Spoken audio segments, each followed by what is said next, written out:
Okay, I'm going to call to order the May 18th Warminster Township Board of Supervisors meeting. Please stand for the pledge. Mr. McPhillips, would you lead us in the pledge? Surely. I pledge allegiance to the flag of the United States of America and to the republic for which it stands, one nation, under God, indivisible, with liberty and justice for all. Please remain standing for a moment of silence for those serving our country, both at home and abroad.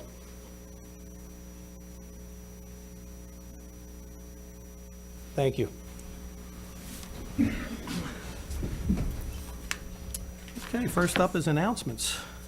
Ms. Frescator. Good evening, Mr. Chair, fellow supervisors. I'd like to make some announcements on behalf of our Parks and Recreation Department. We have our Rubber Ducky Regatta tickets. They're still on sale online or at the Township Building, the library, Parks and Rec offices, and our sponsor is Citadel. We thank them very much. The event will be held on Sunday, May 21st at 1 o'clock at Kemper Park.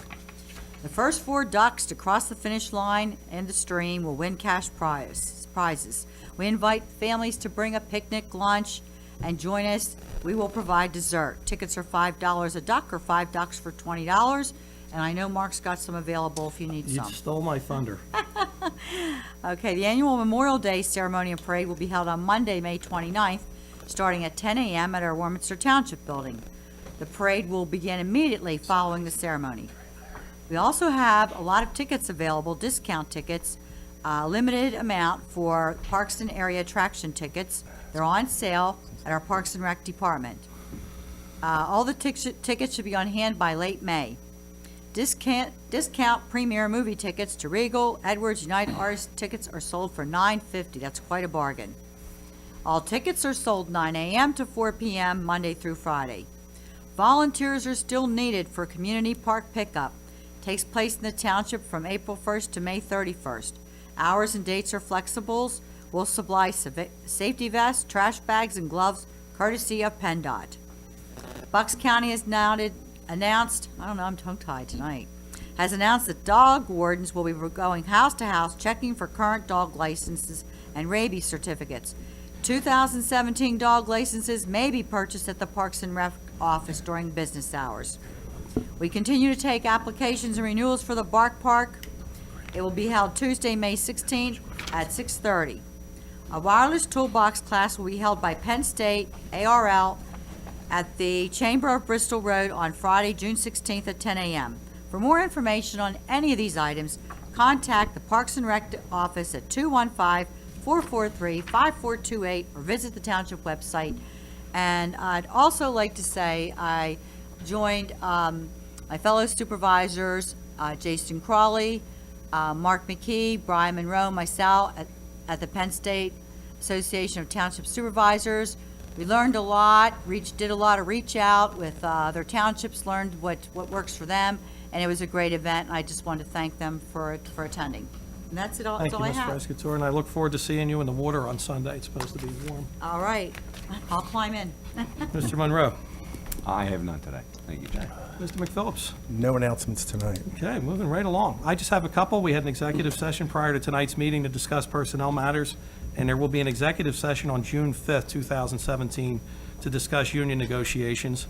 And the other announcement I had the pleasure, along with Ms. Frescator last week, to attend the Bucksmont Chamber of Commerce Scholarship Luncheon. And as I said to the crowd there, and I'll say it to the public as well, it is the best part of this job that I have here. We went and had lunch with the chamber, the usual rubber chicken lunch, but it was still good. And but the best part of it was that we had these 4 applicants that received scholarships. There was one from Archbishop Wood, one from William Tennant High School, one from MBIT, and the Bucks County Community College started a new award where they have a special woman's award, and she was something else, the girl that received that award. So I have to tell you, that's the best part of this job, being able to present those type of awards to these talented people. And when you see things like that, you know there's hope for the future when you see these kids that are so bright and so talented. So that's all I have for announcements. I'm going to move on to presentations, and the first one up is the Archbishop Wood Girls Basketball Proclamation. So I'm going to ask the team to come on up here.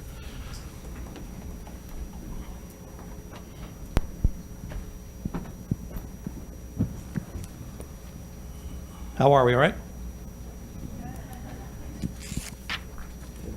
Get get this open here, I have a little proclamation for you, and I had the privilege of coming to your parade and your assembly as well.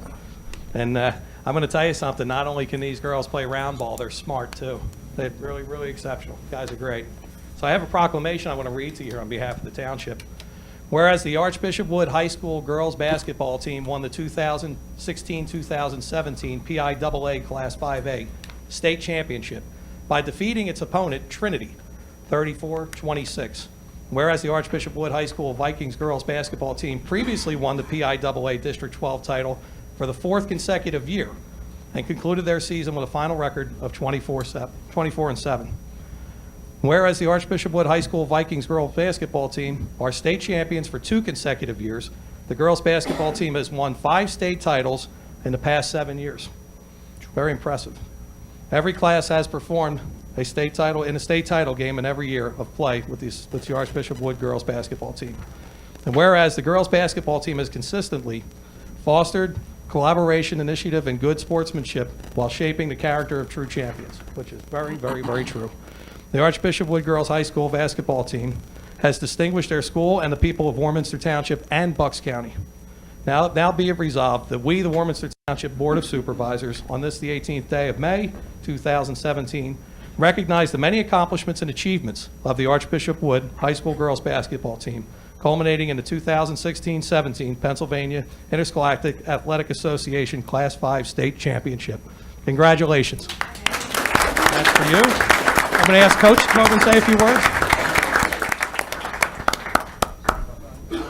I want to thank everybody here for recognizing this team. These girls worked extremely hard.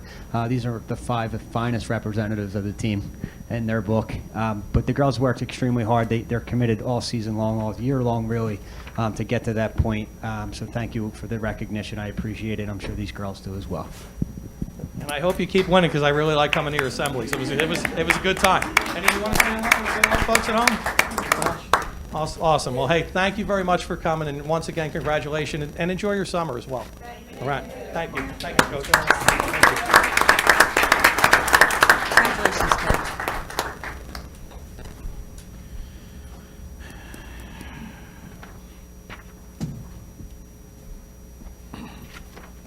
Okay.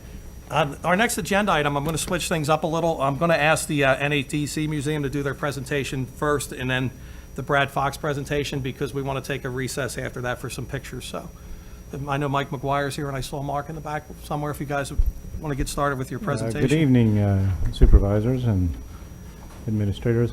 We have a little presentation. I'll pop through some slides here. What we're asking, what we came to before the supervisors tonight is to ask, there is a building on Bristol Road that has been underutilized. Penn State currently controls the building, but they're through our conversations with them over the years, they're apparently willing to part with it.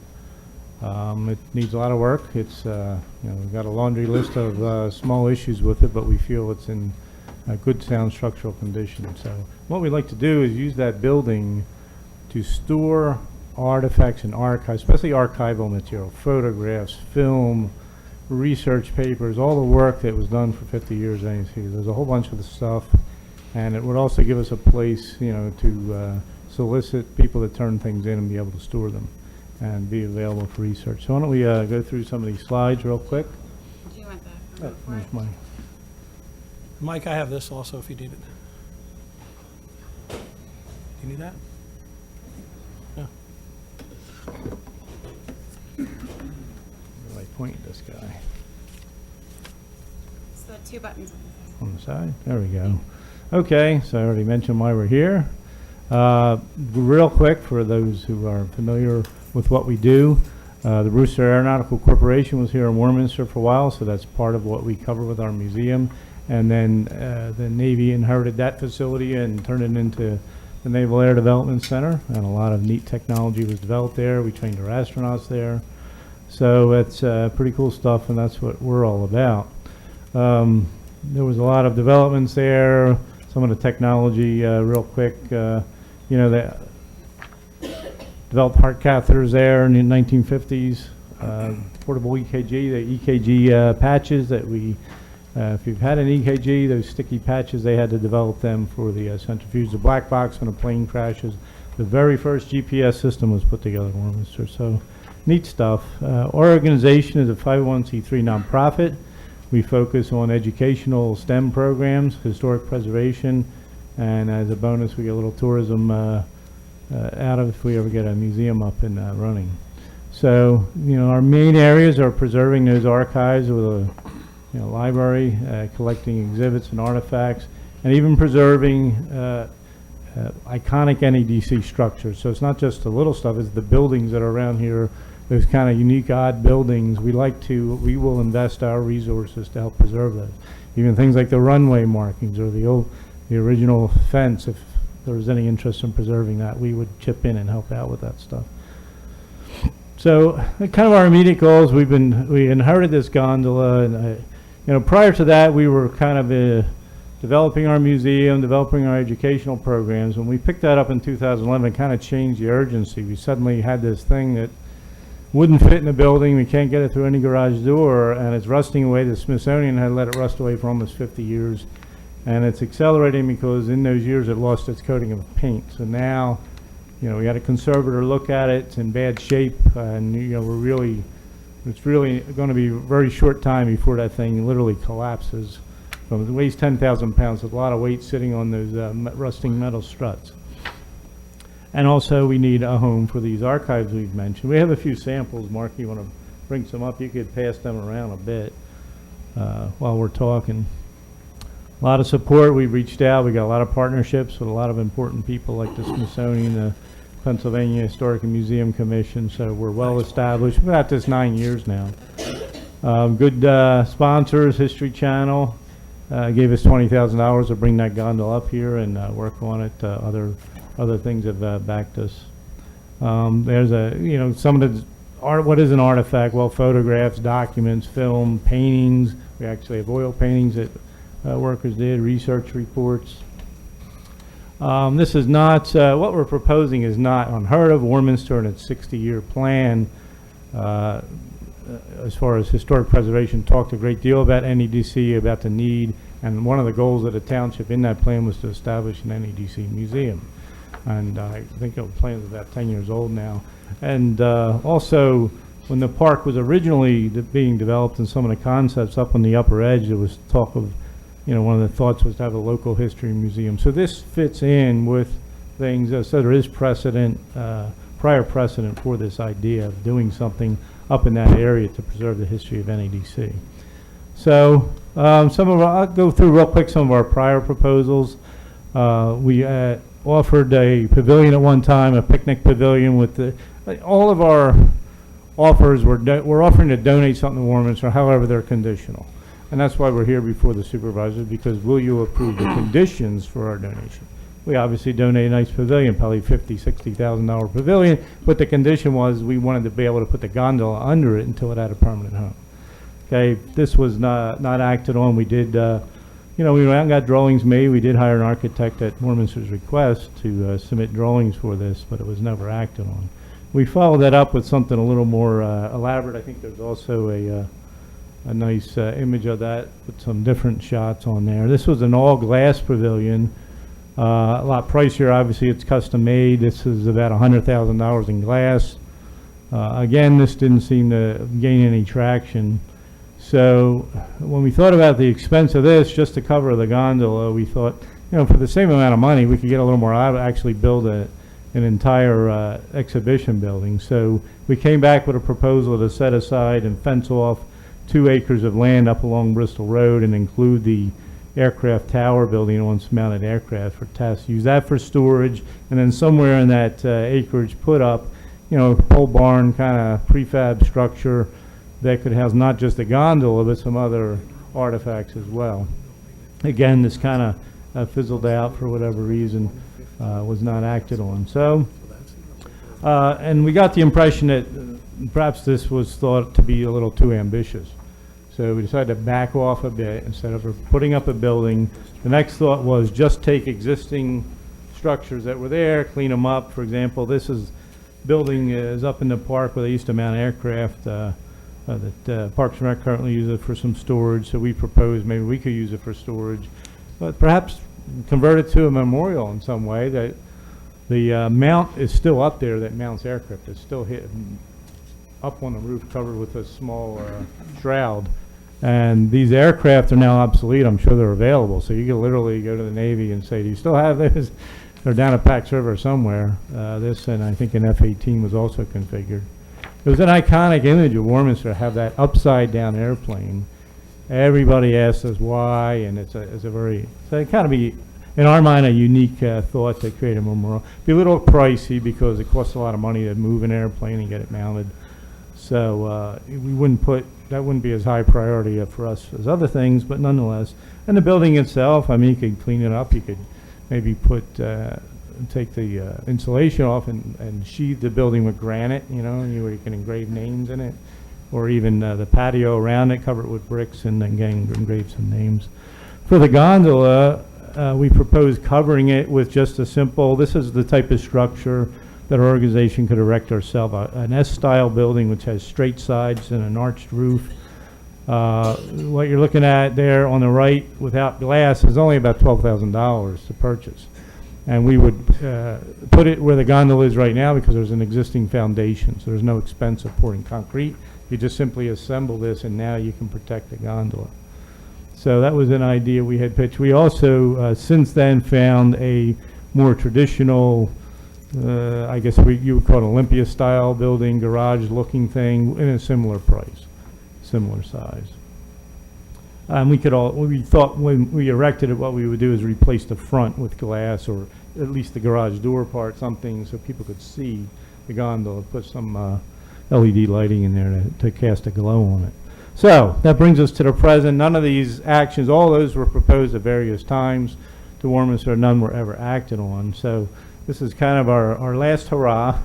We're just asking for this single building. It's in pretty bad shape. By the way, when you Google Warminster Township, this is what comes up. That building is the image that the whole nation sees. And if you go to your Parks and Rec site, it also pulls that building up. The building from Bristol Road, if you've seen it, it's pretty unsightly. The windows are gone, the paint is gone, the side that faces Bristol Road is black soot that like drips down the side like candle wax. It's pretty bad. I think that it's almost like the front yard of Warminster. It really should be cleaned up, and it just needs a dedicated organization that can go in there, like we would work on it weekend after weekend in our spare time, and evenings in the summer when there's daylight. And we think we can clean it up. I mean, it's a lot of labor and a lot of little expenses all added up. We think $6,000 to $8,000 in materials, and probably the equivalent of about $12,000 in labor, which we would donate. Some of the labor we probably have to hire, or like an electrician to do the electrical work. We wouldn't touch that, and perhaps the roof. Though the roof's kind of simple, but we still might want to use a professional roofer to do that work. Overhead view of it, you can see the lower, I'm going to say on the left-hand side, that white square is the roof, and to the right of it's the gondola, a little more angled view. So I think we can make the building look pretty nice. That thing's painted up. We could even jazz it up a little bit, maybe put some awnings over the windows, colorful awning, add a little color to it. I think we could make it quite attractive. This side that faces the gondola is a little more problematic because it's kind of got some, little box there that sticks out. But that's not, the other three views are more what the public sees from the park and from the road. So that's not as much of a concern. But I think, from what I understand, Penn State had looked at it and had an idea how to split that with a fence and segregate that building from their work, and that would let us both share the driveway and give us the security we want. The reason we like that building, it's a concrete and steel bunker. It is a bunker. The doors are steel. Nothing can burn. Artifacts. It's raised up on stilts. The second and third floor is not going to flood or anything. I mean, this is perfect for an archive building, to store it. So. So, why? Again, that's our legacy. We do like we can kill two birds with one stone. We can preserve an NAC's building, which is what our organization likes to do, and also have a place to store artifacts.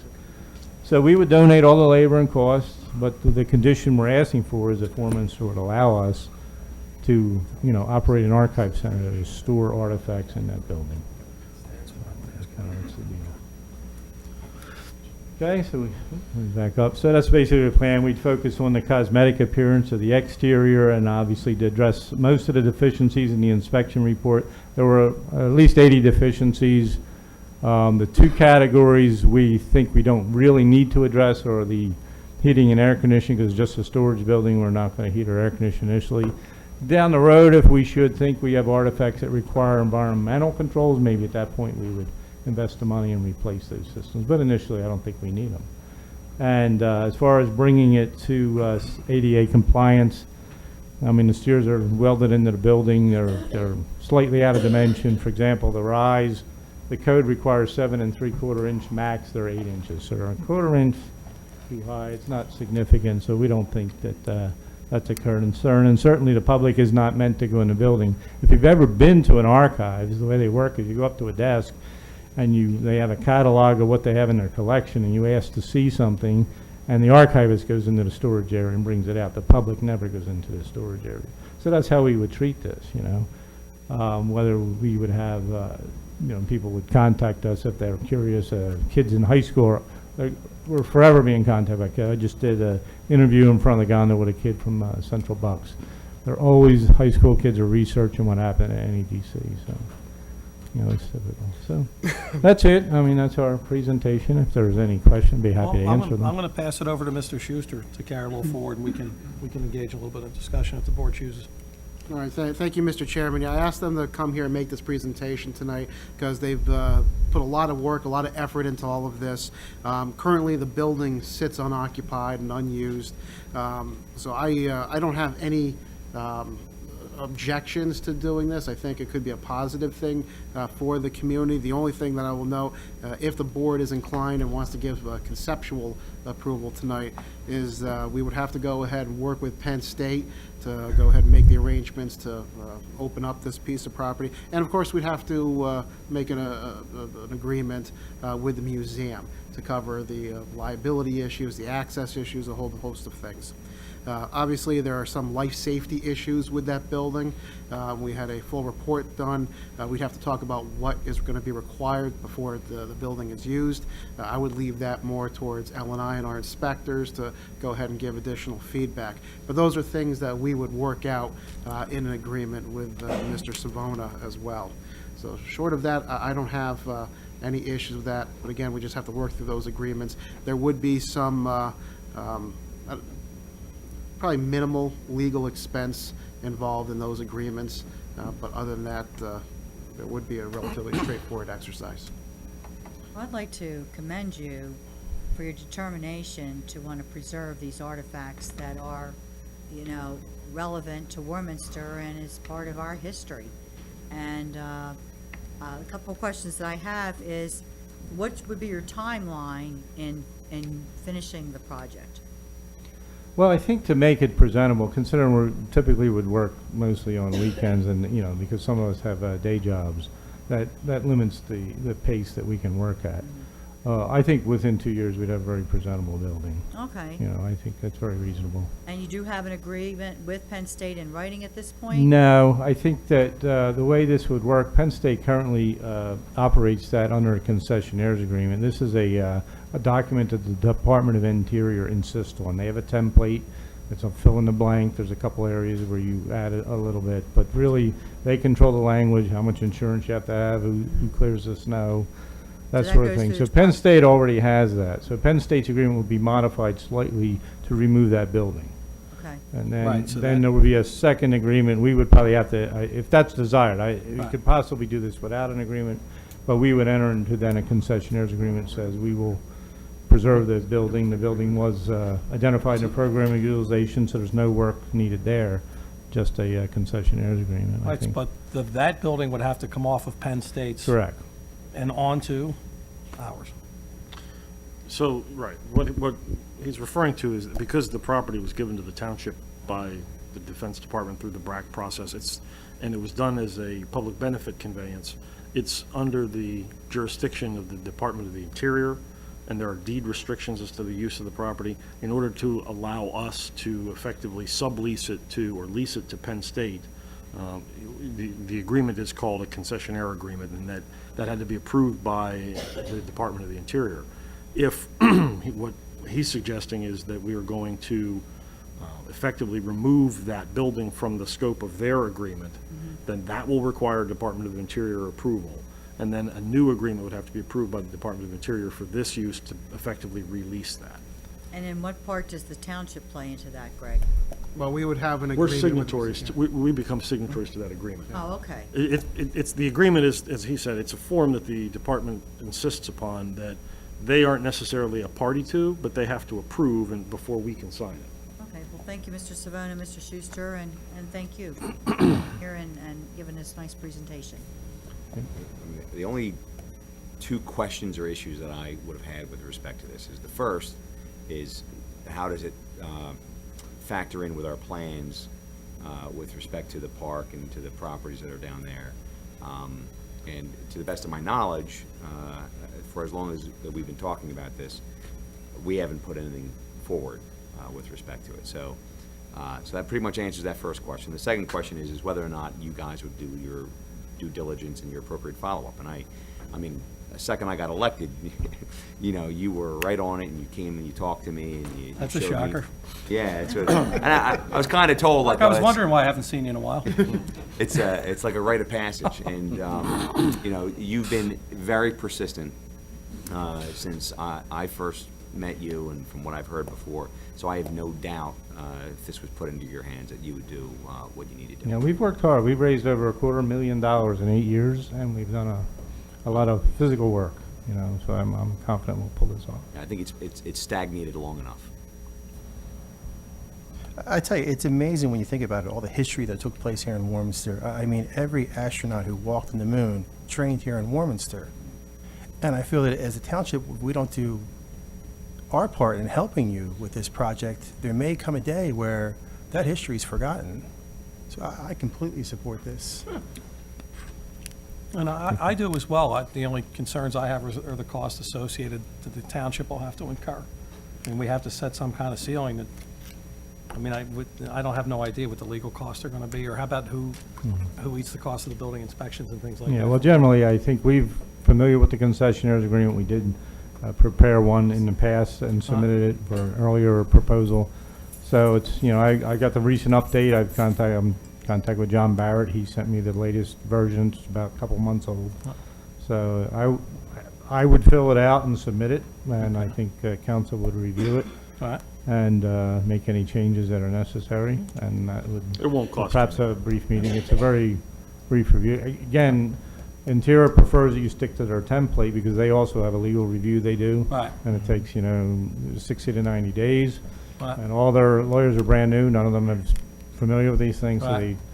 So I was told by Barrett, you stick to the letter of the, don't try to add too much additional, and we wouldn't need to in this case. It's a very Right. simple proposal. We're not going to try to do anything elaborate with this building. So I think we would have no problem. It's, as to this one, I just want to caution, it's not that simple. Mark, you understand, we first have to go through Penn State, which Oh, is an certainly. institution, and Yeah, that's the complexity with that. so it's going to take a little more than just filling out a form and sending it to Interior. We'll have to get Penn State on board with modifying it and go through their institutional structure and then get that approved. But over the years, I've personally been supportive of this particular project, so whatever fees, I'll just eat. I'm not going to bill the township for No, thank work you. to try to make this happen. There you Take go. care of it. That's great, Mr. Savona. Thank you, appreciate that. Had a few other things we'd like you to work on. I'm sure.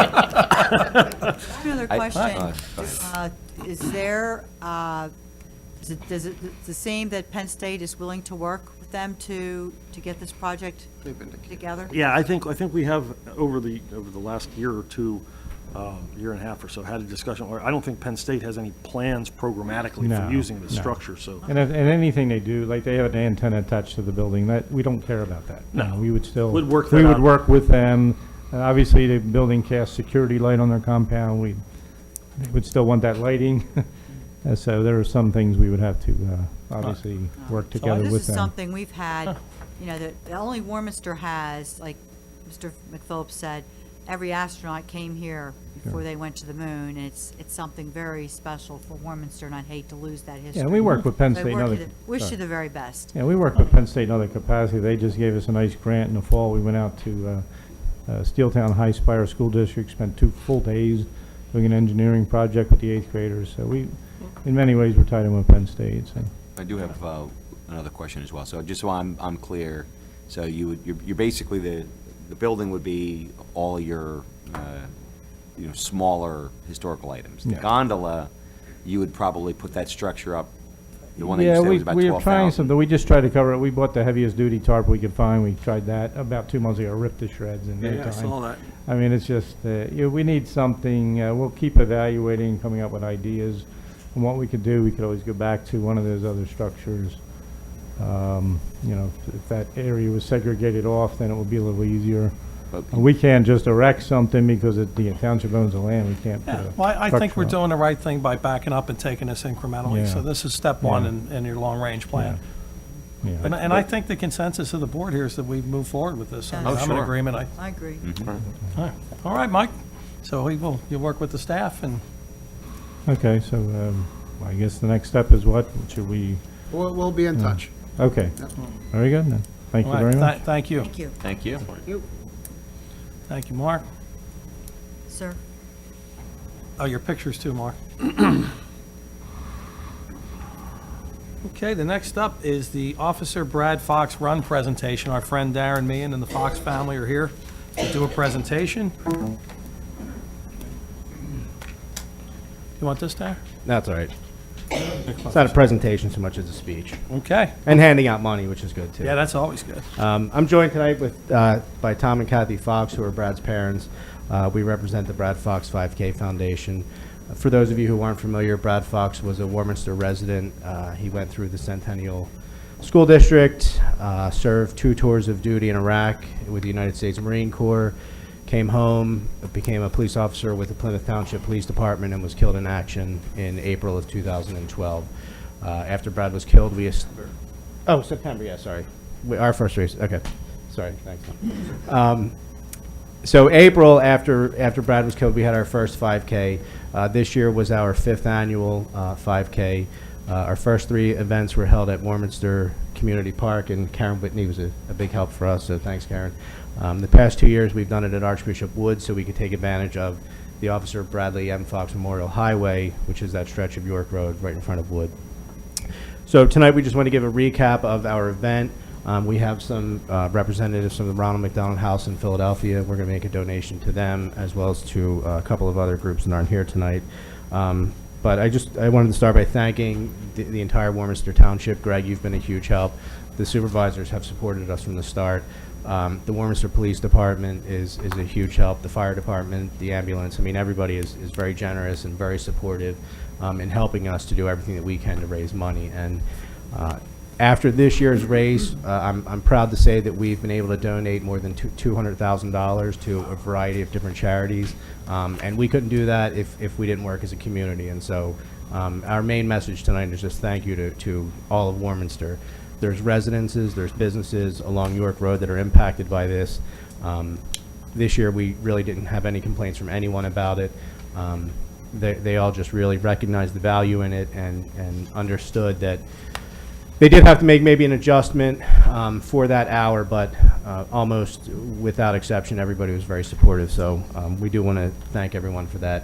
This year, our event was held on March 25th at Archbishop Wood High School.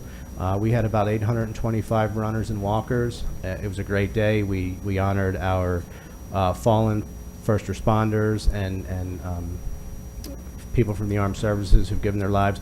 But we also want to honor those who are still alive, the veterans who are in our community, and the police and first responders that are in our community, and those that come from outside the community to join us for that day. So it was a hugely successful day. Never hurts that the sun shined the entire time.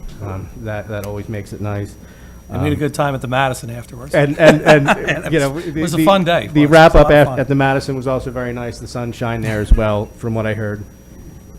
And it was actually Brad's son's birthday that day, so we also it was a chance to celebrate with him. So it was really nice. It was a great event. Darren, Yeah, I had talked to you, and I talked a little bit to Greg about it. You know, at some point, I think it would be great if we could try and do some type of Warminster Day in conjunction with that, maybe on the backside of Archbishop Wood, where we bring vendors in and and make a day of it. I don't. That would we be should- great. You know, Yeah, and you you know, I donate think, 'cause you 10% have and you all those donate people, we have a 10% to our captive audience. foundation. Yeah. I fully support that idea. But I mean, we have No, a I think that's captive a great audience idea, that though. they had, with 800 people plus people that were there volunteering. You probably had 1,000 people there. Yeah. Oh, we absolutely know? had 1,000 people. We have between 75. We have about 100 people sign up as volunteers. We get about 80, 85 that show up. But I mean, we also have a committee of 20 people that Ah. help with everything as well. So I know we can't keep York Road closed for the day, but perhaps we can talk about doing Yeah. something for the day, making a day of it. I No, would think love that'd to be do fun. that. Nice addition to the day. Yeah, it would be fun. So I mean, we I would can I would talk like to about it. talk to the Chamber of Commerce and even encourage businesses to offer some kind of discount to veterans and first responders just for that day alone. So, Right. you know, like I said, our goal is not only to honor Brad, but also honor those people who are out there defending our communities and our country. And, you know, I don't think we can ever do enough for them. So I'm completely in support of Awesome. any idea like that. And, Yeah, we'll talk about and it. the fact that you want to donate 20% of it back to us is great, too. You're a huckster after my own heart.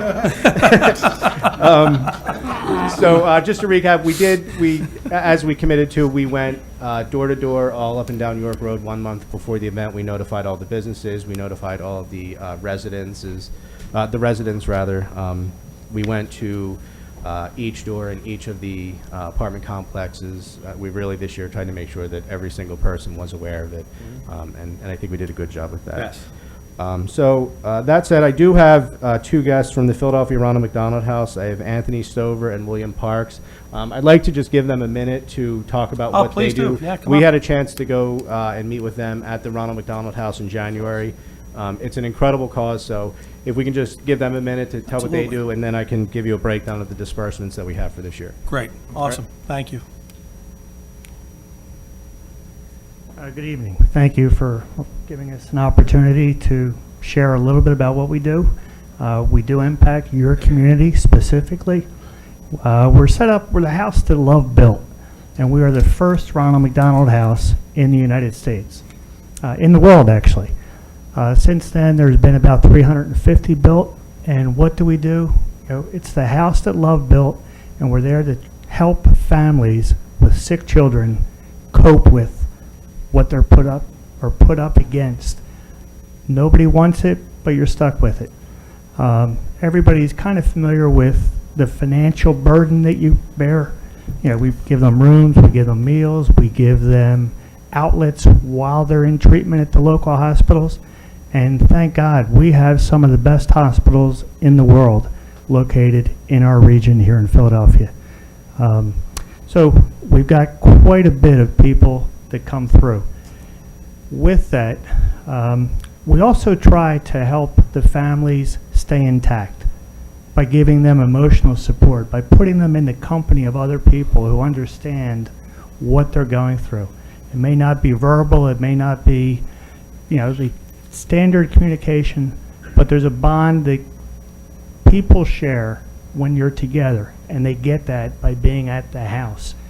And with that, if we can help families to maintain their structure, to stay intact, and to avoid what I've heard is roughly a 80% divorce rate, for example, where you have a child who does pass away for, you know, many reasons.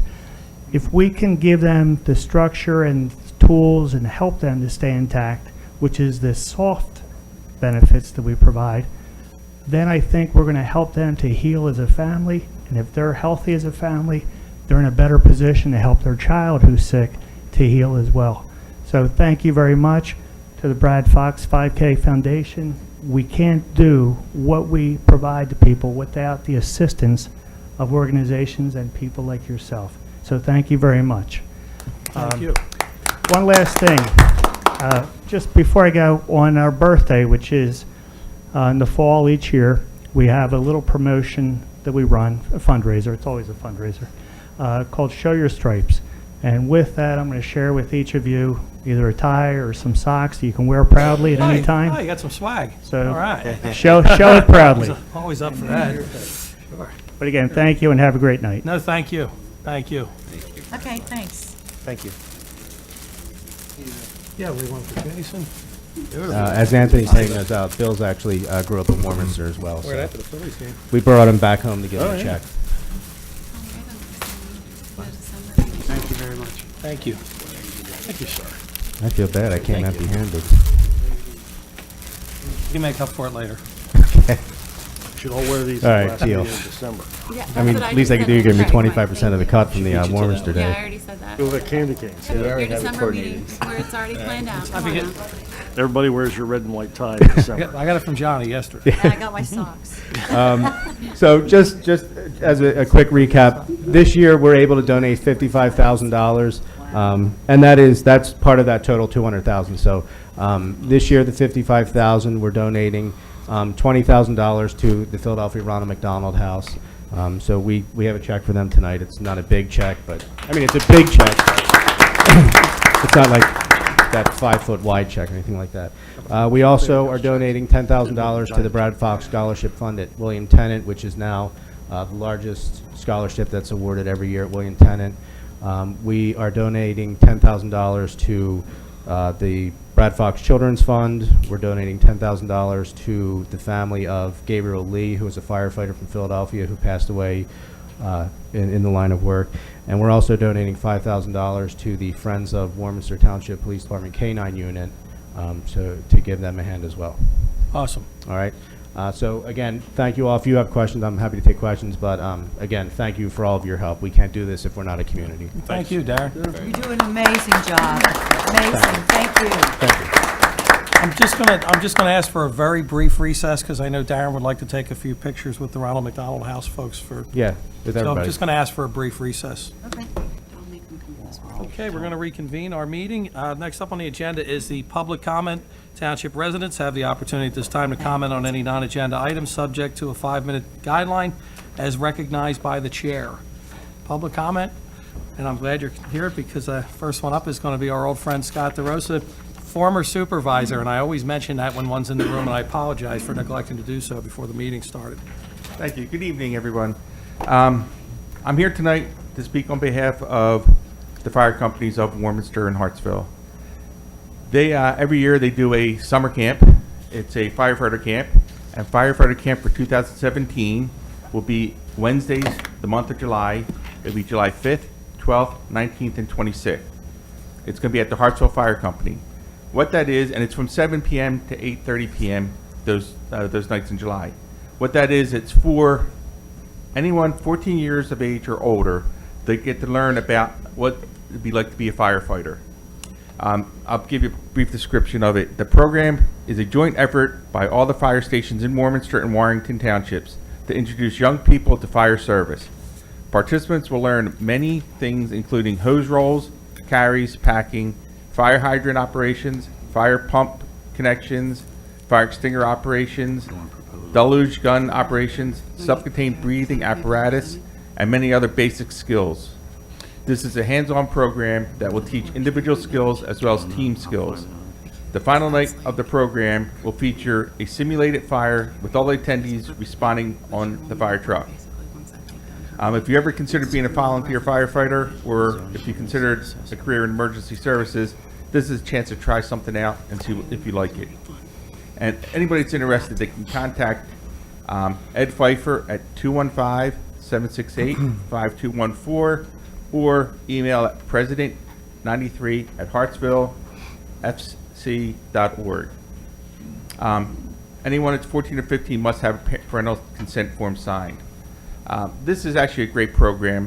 They have a cadets program, and they get lots of young people involved in the fire service, and eventually some will move on to become junior firefighters and senior firefighters. Both my boys have become firefighters at Hartsville over the last couple of years. They actually both graduated from the school in 2014, have been full senior firefighters since then. And because of that, I've got involved with the fire company on the administrative side. And with their encouragement, just recently I went through the entire fire school that they did. And this past Monday I graduated with the national certification. So I'm equally a national firefighter just like they are. You stole my thunder. All right. I saw the pictures that you posted up of your graduation, and you're to be commended for your service for that. Good job, Scott. Thank you. It's a very worthwhile cause in our township. I grew up in Warminster since 5th grade, or actually since kindergarten. I've lived in Warminster, and we've always given back. And I've lived down the street from the fire company pretty much since 1988. Hear the sirens and all, never really thought too much about it. And when my kids wanted to do it, that was great, got involved. And being involved there, I see so many young people coming into the program. The school, the class I took, most of the people in the class were kids, high school kids in the low 20s. I was clearly by far the oldest one in the class. But you did it. By quite a few years, more than a decade. Like Rodney Dangerfield, But, back to school. But it was fun, and it's a great cause, and it's a lot of work, but it's very rewarding when you save a structure, or you help people out, or just to volunteer with the different stuff. So anybody that's interested, go to Hartsville Fire Company's website. There's a whole application. There's a whole write-up on this. It's a great program, and want to get as many people involved as possible. Thank you, Scott. Thank you for your time. Good to see you. I'd recommend that we post this on the Character Generator Township Facebook page. Can you do that, right? Website. Awesome. I just wanted to say that, I mean, I joined when I was 17, and I wouldn't trade those experiences for anything. I'm talking about, the experience, what you get from those experiences. Growing up, becoming an adult, the things that you do at the age of 17 was unbelievable. I was shocked, some of the responsibility that was thrown on my shoulders, and I really wouldn't. That's part of what made me who I am today, and I wouldn't trade it. So I think everybody would be rushing at the opportunity to join. You're right. It's amazing just the stuff that goes on at the firehouse and the people there. They say, friends, whatever. It's truly a second family. Everybody looks out for everybody else, and the stuff you get to do, the responsibilities you get to, they teach you, and they give you responsibility for so much stuff. It's phenomenal, especially for younger people. How many younger women do you have? We actually have, I don't know the exact number, but there are several in the firehouse that are, there's one that's a life member, and there's several that are senior, and there's some junior firefighters, and that's coming up. That's great. We do have several women in the fire service, and they're just as tough and just as strong, and go out and do as much as everybody else. It's an equal opportunity thing, and no one looks down at anybody if you're short, tall, whatever. It's like we're old. We're all family. Yeah, everybody covers for each other. Everybody helps each other. It's just great. Just out of curiosity, not that this is an incentive for our youth to join, but when I ran, the high school used to let us, when our beepers went off, we were able to leave class. Are they able to do that here? Oh, my God. What an incentive. Yeah. We did it, and there was never any issue. I'm just pointing that out. I know people do leave. I know people do leave their jobs. My son, when he worked Some in kid his would be selling choice, beepers out of his trunk. when his pager went off, they used to let him leave, and he made it over to the fire calls. I was an entrepreneur in high school. I would have made something of that. Did not happen when I ran, though, just to point that out. It went smoothly. And just point out also, and people probably do know this, there are 4 fire stations in Warminster, Hartsville, and 3 Warminster ones. They're all volunteer. So, everybody who responds are your neighbors and your friends and your family. And it's great. Like I said, everybody should get involved some way or another. You're absolutely right. Wow. Thank you, Scotty. Thank you. Is there any other public comment? Okay, seeing none, I'm going to move on to the consent agenda. Mr. Schuster. Thank you, Mr. Chairman. Consent agenda for this evening. Item A is approval of your minutes from your April 20th meeting. Item B is approval of proclamation to be read at the Memorial Day Parade. Item C is release from the Legal and Engineering Escrow for Nina Way Lot 23 for approximately $4,800 plus any accrued interest. Item number D is for Children of America in York Road, the Legal and Engineering Escrow, approximately $656. Item E is the Legal and Engineering Escrow release from the Wawa at County Line and Davisville in the amount of $1,849. Item F, and this one's a little bit different. This is for the Wawa that is on Street Road. However, there was a company that initiated the project. That company was sold, so this is closing out that escrow. But there is still an escrow in place with the existing company that's doing the work for the fence and other related issues.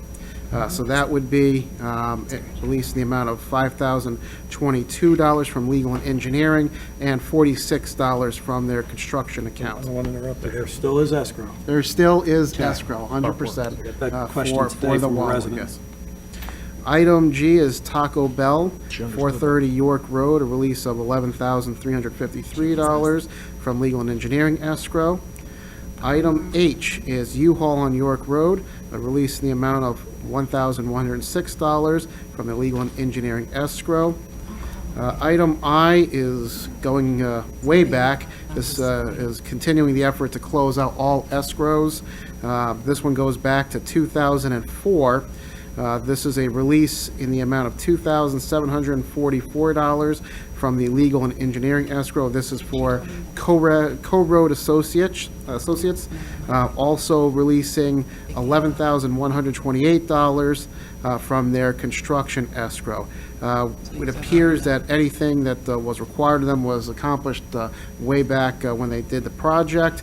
This was even before our current engineer, Gilmore and Associates, so we actually really don't even have any records on this, but we're happy to Is the close company it. still in business? Do we have someone we can They send a found check one to? person who was happy to take the check. Sure they were. But this is an old one that's being closed out.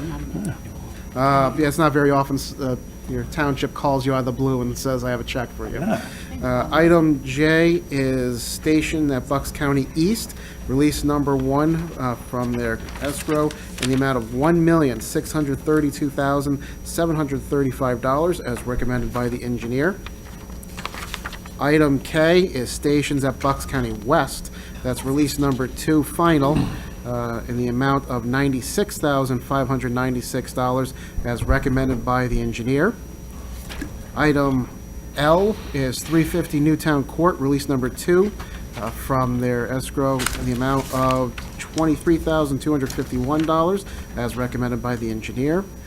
Item M, Jacksonville Plaza Land Development, release number 1 in the amount of $106,504 as recommended by the engineer. Item N, the Southeast, it's SEPTA parking lot expansion, release number 1 from their escrow account in the amount of $754,825. Item O is Resolution 2017-21, PennDOT, in response to resident and representatives' concerns, has changed the traffic signal at Street and Valley Road to install a left turn signal for traffic turning onto Valley from Street. This is the application for us to take control of that traffic signal. Item P is Resolution 2017-22. That's the traffic signal application in association with the Lidl project. And item Q is an amendment to the Township Manager contract as discussed in executive session. Okay, is there a motion to accept the consent agenda? So moved. Mr. McPhillips, second. Second. Ms. Frescatore, is there any discussion from the board? I just have one question. Lidl project, is it on the move? You'll see the amended final plan next month. Great, thank you.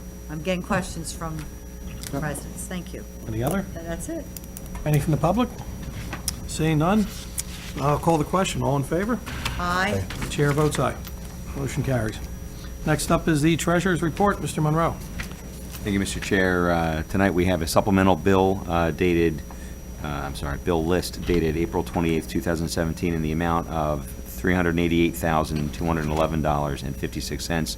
We also have a bill list dated May 15th, 2017, in the amount of $1,721,217.06. And that brings it to a total of $2,109,428.62. I also have April transfers, and that is in the amount of $1,572,531.02. That's all. Okay. Is there a second? I'll second. Ms. Frescatore, any questions or discussion from the board?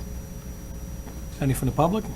Seeing none, I'll call the question. All in favor? Aye. And the chair votes aye as well. Next up is the April financial statement. Thank you, Mr. Chairman. April financials continue to be as expected. The real estate collections are right on track. As of the close of the report, they are at about 90%. I'm sure they're higher than that right now, and the tax collector could probably give you better numbers, but the numbers we're reporting is as of the end of April. But everything appears to be going strong there. There does appear to be a little softening in the earned income tax, but that is something I've seen before that can be just a timing issue. So I'm not really concerned right now, but it's something I want to go ahead and take a look at. One bright spot is that the building permits right now are about $150,000 higher than they were last year, and having that this early in the year is really remarkable. Other than that, there's really nothing of concern that I saw in the April financials. Awesome, okay. All right, well, we're going to move on to new business now. The first item up, there was no unfinished business tonight, so we'll go right to new business.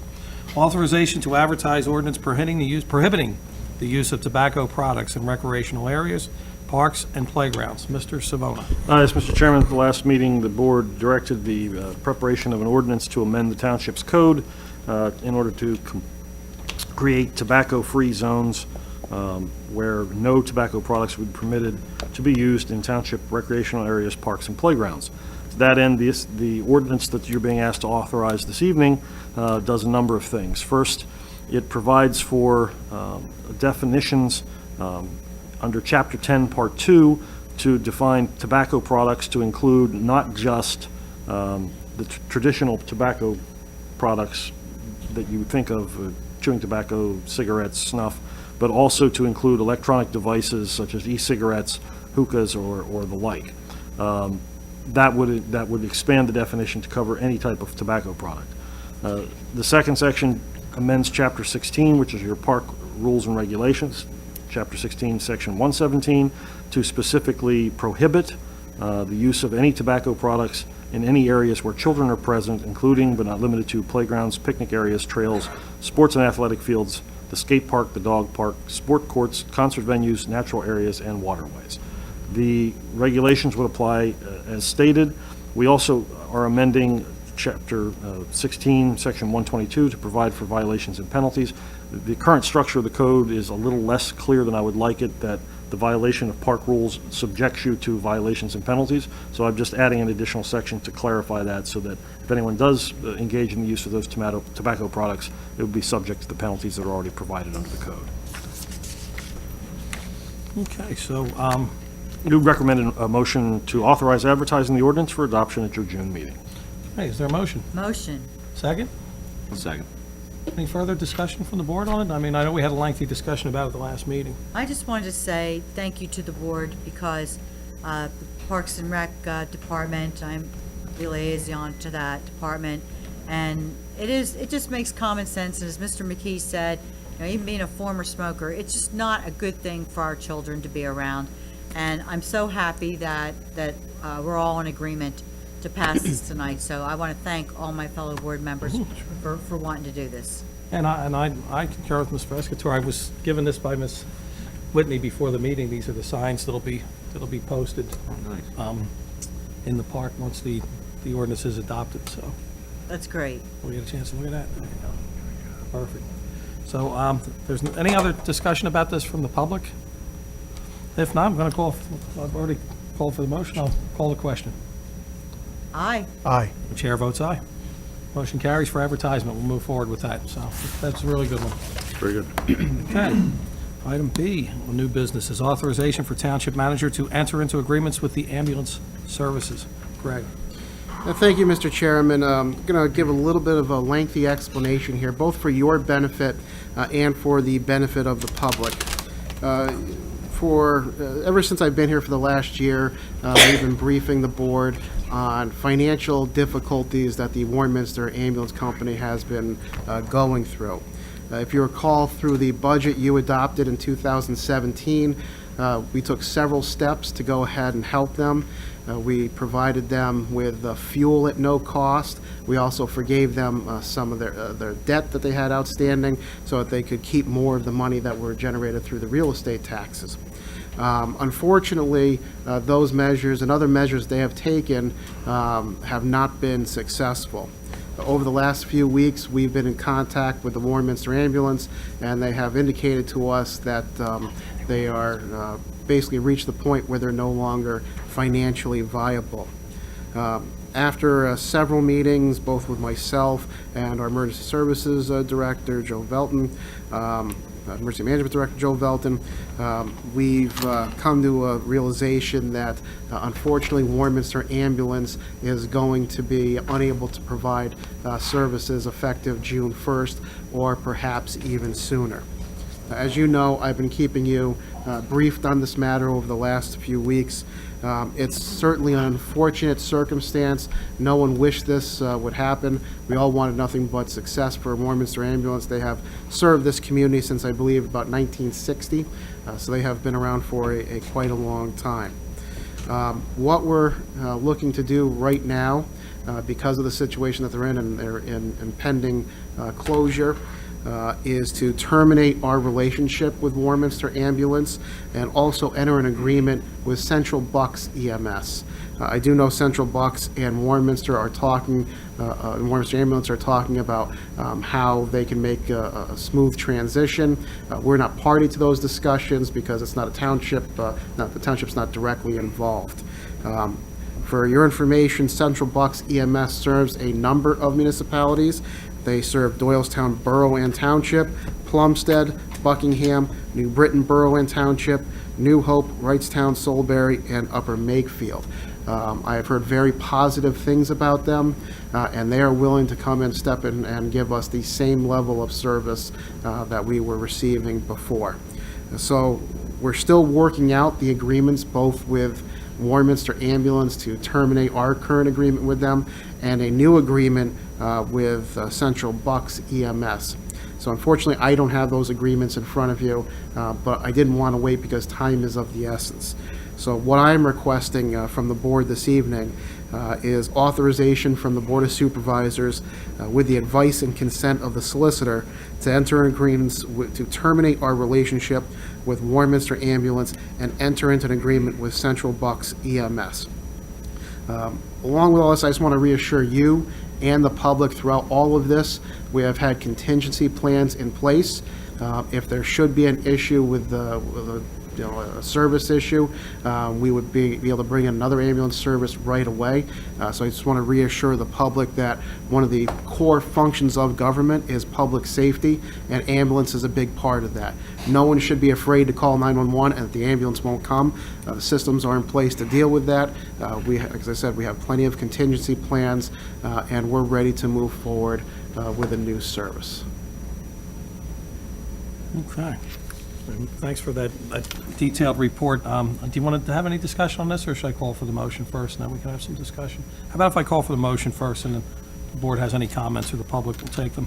So I'm going to ask for a motion to authorize the township manager to enter into an agreement with the ambulance services. Is there a motion? Motion. Mr. Monroe, second? I'll second. Ms. Frescatore? Is there any discussion from the board or comments from the board? I just wanted to say, the ambulance services have been phenomenal as a team. They've really taken care of the community. It's a shame it's come to this point. Unfortunately, you see this in a lot of the different areas, and I wish all of the workers the very best, and to thank them for their service on behalf of Warminster Township. Is there a satellite location that they're going to be setting up? The plan, and correct me if I'm wrong, Joe, is that if we brought someone down here immediately, they would be stationed at one of the firehouses. Is that correct? Yes. So there's a firehouse location all set. The only comments I have is I know this is incredibly unfortunate because I know the Warminster Ambulance Corps has been a big part of this community. But I want to thank Mr. Schuster and the staff, though, for being on top of this. I mean, we've been in discussion with this for months and months, and keeping the board informed of what was going on here. So there's no lack of coverage for the residents. So I want to thank you for that. We move forward. Thank you. Is there any comment from the public on the motion? Sure, come on up, Larry. Good to see you, Larry. Be here. Sorry, I came from work. I was first became an EMT in 1973 and was in the second graduating paramedic class at Abington Hospital in 76. And I've been involved in emergency services since then as part of the Westport Connecticut Fire Department. And it's very unusual to have this happen. And I'm surprised to hear that they're going under, and I just wondered what the reasons were for that to happen. And also to say, what will become of their quarters here on off York Road? Yeah, I'll do the best I can to answer that. First of all, it's not really my place to answer it because they are an independent organization. As to what led to this, my understanding it is completely financial. It's not a service issue. It really is financial. I'm not involved in the running of that. I have never seen their books, so I really don't have an answer on why. But I can tell you that most ambulance companies, nonprofits, are seeing much lower margins. They are struggling. A lot of that has to do with the insurance reimbursements, which have been capped. So that puts a lot of pressure on them. So that this is not a unique thing. I don't think it's going to, it might be unusual, but I think you're going to see a few other ambulance companies in Pennsylvania close over the next few months. There have been talks in other areas that it's just not sustainable for some places. But as to their financials, I'm just not privy to that. Their assets, I do believe they might be in discussions with Central Bucks EMS to take over some of their assets or all their assets. I'm not a part of those discussions, but that's something that would have to be fleshed out by them. I was in the first mobile intensive care unit in Abington Township and was instrumental in bringing advanced life support to Abington. And we were in competition with Second Alarmers to actually get the contract finally, after having a horizontal taxi service run by the police department. And they are fairly close to us. They have a base down lower, and I wonder if they have been considered for operations down here. Putting them in a firehouse is a possibility, but Second Alarmers are a very, very competent unit. They've been around a long time. I have heard good things about them. We're not precluding anyone, but right now we had an issue and we need an immediate response, and so this is what we've come up with at this point. So Central Bucks responded. So, yeah, I was not involved in the initial discussions. Those came through our emergency management director, who was really on top of this the entire time and really did a phenomenal job to make sure that we have no loss in coverage. No, I wouldn't expect that to happen. I mean, that just doesn't happen. But response times are another matter. Yes. And we work within a 6-minute response time in cardiac arrest. So if CPR is done on the spot, we have 6 minutes after that to have a viable patient. Yeah, and that's why we're doing everything to make sure that the ambulance will be stationed right here in Warminster when it begins. Okay, thanks. Thank you, Larry. You're welcome. Is there any other comment on the motion? Seeing none, I'm going to go ahead and call the question. All in favor? Aye. And the chair votes aye. Motion carries. Okay, now we'll move on to item C, Steak and Shake, preliminary and final land development approval. Mr. Savona. Mr. Chairman, thank you. This is the time and place set for consideration of preliminary final land development application number 17-04, property located at 380 West Street Road. The application is for the proposed establishment of a Steak and Shake restaurant with drive-through. The site is approximately .08 acres located along West Street Road within the C1 Commercial Zoning District, currently consisting of 2,662 square foot building, which is vacant, and an off-street parking area. The applicant is present this evening, represented by Attorney Stephen Harris. Good evening, Mr. Harris. Good evening, Mr. Savona and board. Are you You may proceed. Thank you.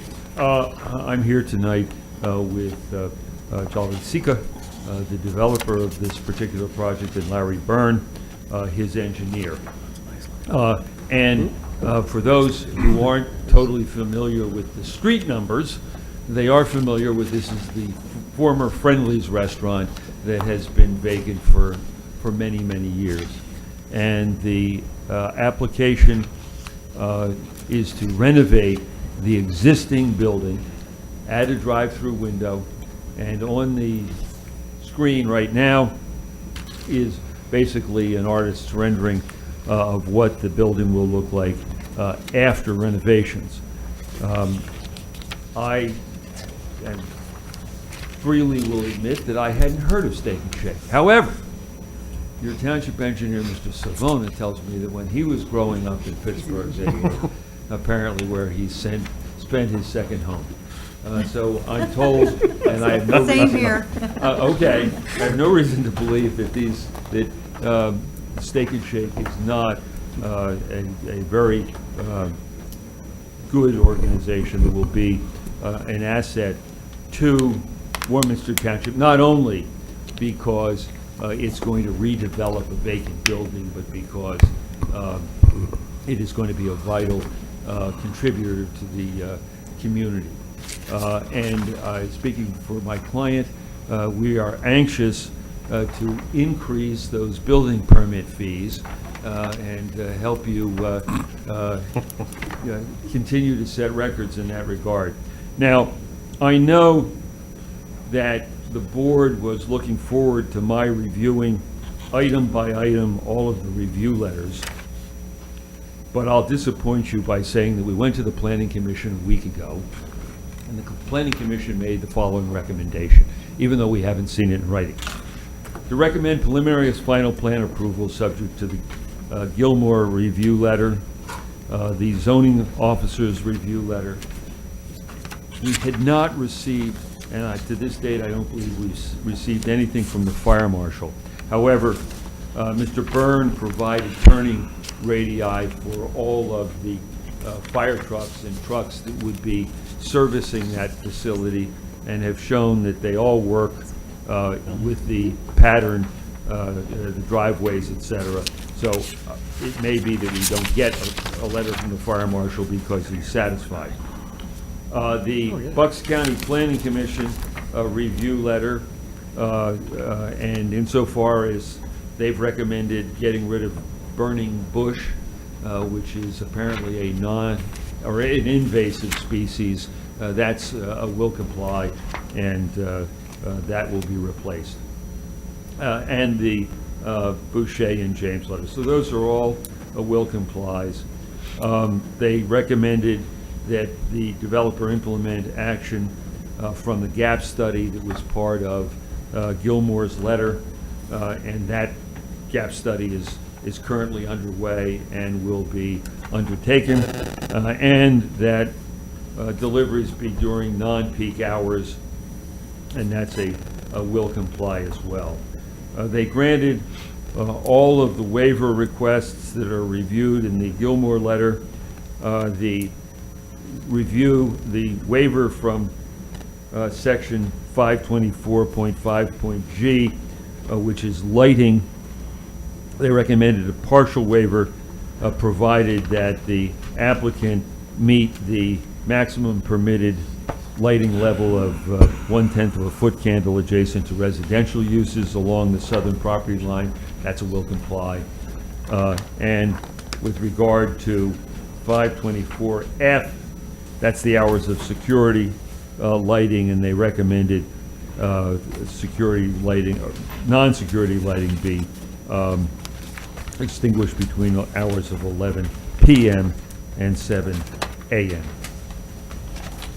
With that in mind, I think there's only really one issue, and I don't mean to be presumptive of that, but if somebody has another issue, they can bring it up. But I think the one issue is what are the hours of operation. Yeah. This is as we've talked about, a Steak and Shake. Their franchise operation wants it to be 24/7. And the Planning Commission pushed back on that and said that while they weren't going to recommend a particular hour of operation, they nonetheless thought it should be something less than 24/7. If the board would entertain that, we'd be more than appreciative. If the board won't entertain that, whatever we ultimately work out, hopefully, we've got to hopefully take back to Steak and Shake and get them to approve it, because ultimately, it's their decision. And having said that, let me say two things. I'm aware, as you are, of the hours of operation that you set for Taco Bell, and I recognize that was said after extensive discussions and concerns. Two things that I would like to mention and that we'd be willing to take back to the franchisor and see if we can get it approved. The first is Steak and Shake, even though it sounds like lunch and dinner, has a very substantial breakfast component, which I don't think that the Taco Bell does. However, as you know, I represented the Dunkin' Donuts over at Rosemore, and by the way, I have no idea. Yeah, that was- Asked me. Open up a Trying can. to get some guidance. Denied. But in any event, Motion to since deny. I've gotten past that, I hope. Their opening hours were 5:30 a.m. We'd like to propose that as opening hours for the Steak and Shake. The other thing is that you allowed the drive-in, at least on the weekends, to be open to 1. Yeah, this is at Taco Bell, to be open to 1. We'd like to propose that we be allowed to keep the drive-in open at 1 o'clock throughout the week, and we would close the drive-in and the restaurant at the same time.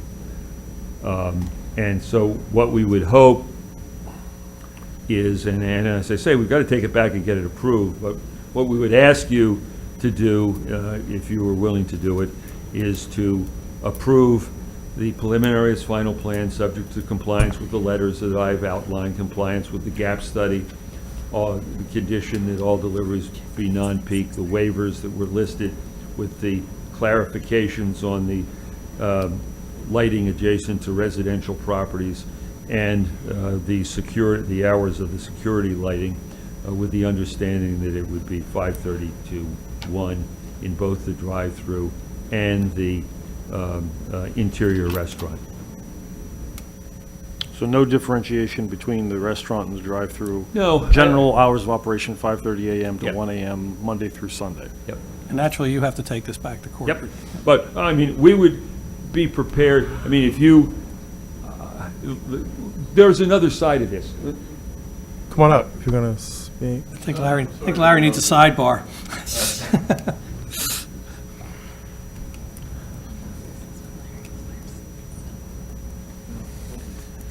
Okay. Okay, I'm corrected. There was the request, as I understand it, was to leave the inside open, but have the drive-through 5:30 to 11. To 1. To 1. My brain is not, my brain got confused. All right, so And just, then what we- just, and just then so, we- let me recap. Sure. So everyone understands. This is a C1 commercial zone property. There are actually two uses at issue here. The restaurant itself is use 30 under the zoning ordinance, Right. which is a restaurant, which does not have hours limitations as to operation.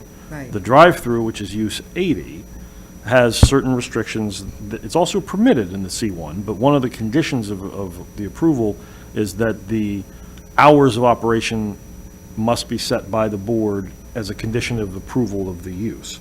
So in effect, you could view this as what we're looking at is the hours of operation of the drive-through, since that tends to be, and this is, again, when a drive-through or a property with a drive-through is adjacent to a residential neighborhood.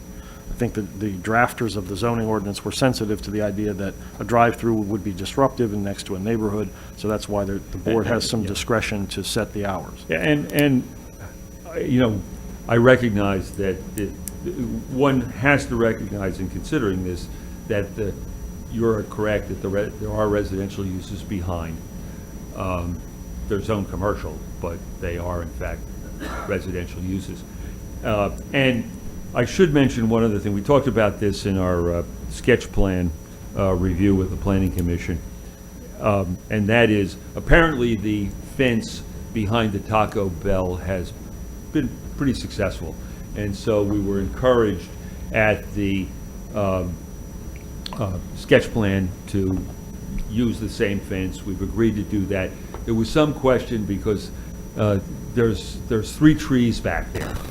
And if you look at the plan now, the fence actually goes on the neighbor's property to avoid those trees. And I had suggested, well, maybe we could just run the fence to the side of the trees and we wouldn't have to cut them down. Nobody saluted at that. So we're just going to have to cut the trees down and run the fence across. But the fence that is going to be used is the same fence that you've approved for Taco Bell. And that's 96% soundproof, the fence behind Taco Bell. Yeah. So you're going to... It's actually more of a wall than it is a More of a wall. Well, More of a whatever you wall. want to call it, we're going to Yeah. use exactly, we looked into it. we're gonna 96% use soundproof. Exactly the same thing that was proposed for Taco Bell will be built there. And what is this? This is Olive behind that? yes, that's And I'm assuming that the residents have been aware of the Oh, project? they've been Well, on the phone. I- They've been on the phone. Okay. Let me say this, I wrote the person that owns the house directly behind where the trees are located, and I wrote a letter and explained what my client intended to do, and asked whether they wanted the trees preserved, in which event we'd have to run the fence on their property again, or if they didn't want the trees, or if they didn't care, we'd cut them down and just run the fence right down the property line. And I sent them a letter with a thing, check A or check B, and a self-addressed stamped envelope, but I never got a response. So the answer will be that the trees will go, and the Taco Bell fence will go right down the property line. Perfect, okay. Mr. Savone, I have a question. So, from what I'm understanding here, the township doesn't mind if the restaurant is open 24/7. It's the drive-through. Correct. If it was just a restaurant by itself, standing alone, there are no restriction in the zoning ordinance as to And what the is hours the of norm operation. for most of the restaurants with the drive-through? When there's residents The involved? comparison that I would give you, when you approved the Taco Bell, when the board approved the Taco Bell, the hours for the drive-through were set Monday through Thursday, or Sunday through Thursday, at 7 a.m. to midnight. And then Friday and Saturday from 7 a.m. to 1 a.m. So what Mr. Harris is asking is some deviation. He's asking for earlier morning hours, 5:30 as opposed to 7, and then for the 1 o'clock closing time for the drive-through, irrespective of the day of the week.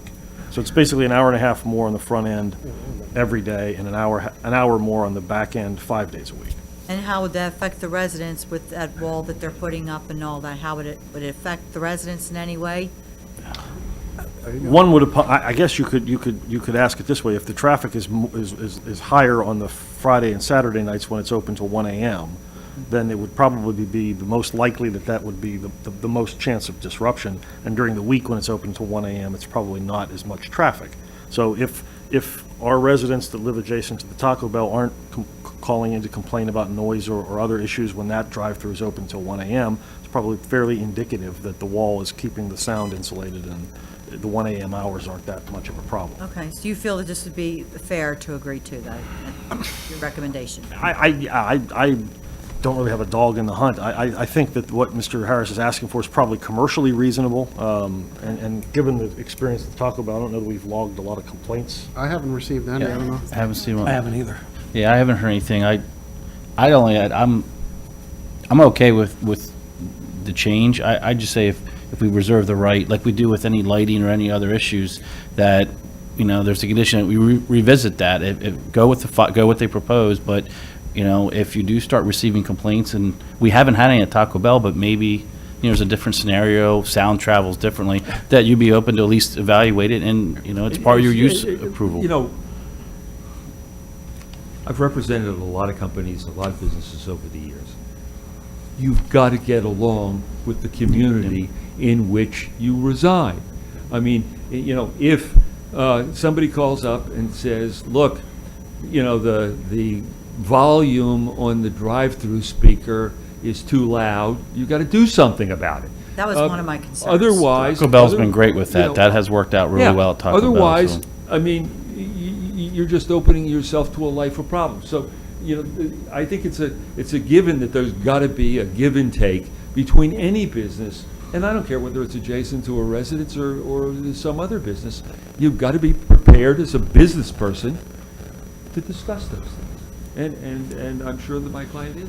Thank you, Mr. Kenner, Mr. Savona. We treat this the same thing as lighting. We make adjustments that never make it to this board, that the commercial properties want to work with the residents. We put extra shields on. I mean, the staff deals with it. I probably deal with it more towards the end, and it never becomes an issue. Here, you don't hear about it. I would look at the same thing. Taco Bell has been a great success. Right. The detail they have is actually what we gave them from the plan, so that's where I've been working. It's the exact same thing.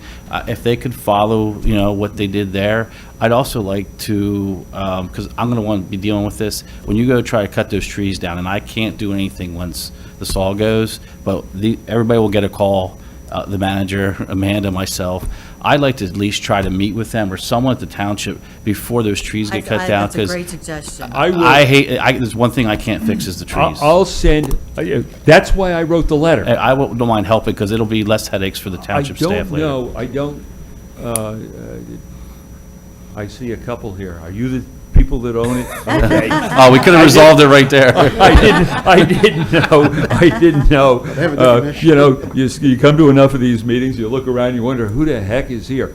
But seriously, what I'll do is I will send a follow-up. I thought I would get a response, because all they had to do was check one or the other. And I said, look, we'll put this, we'll go around the trees with the fence, but we can't do it without your approval, and we have a little license agreement, to allow the fence. And, I'll send a follow-up letter, but I would welcome somebody getting a hold from the township.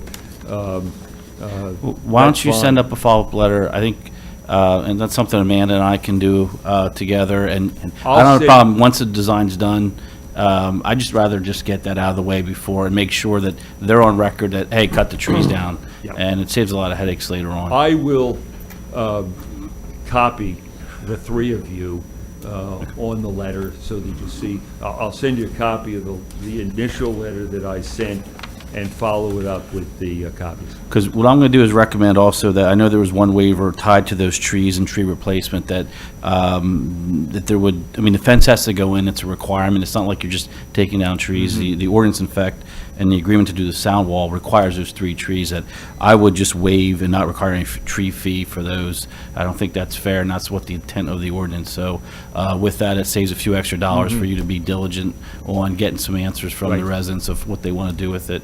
And that way we don't deal with it during construction. So that was section 523-8C, where I think it was punted at Planning Commission, where a waiver or fee in lieu of, we would just support a waiver of removal of those trees, period, with no attached fee in lieu. That would be my recommendation then. Thank you. That's at the rear of the property, right? Yes, that's only at the rear. If you're looking at the property, it's on the left side, on that parking lot, it's on the left side. It's right back there in that corner. Okay. Oh, there it is. Yeah. Oh, okay. These are the little cluster of trees that are kind of split the property line. Here's the existing fence. They're here, and we put a sanitary line, we can go right through the trees. Right. That's the issue. Oh, you don't have a microphone, I'm sorry. I had the satellite up, and I see where. I have, just personally, with respect to the 530. It looks like there's what, 2 houses? Yes. To the rear of the property there. You get any kind of buy-in from those neighbors. I don't think it really becomes an issue. And I do love Mr. Kennard's suggestion about maybe doing a nuanced agreement where if we need to revisit it, we need to revisit it. I always got to say this because anytime there's an opportunity to redevelop a property, I saw that there were some waivers that were requested with respect to, was it 5 trees to the front?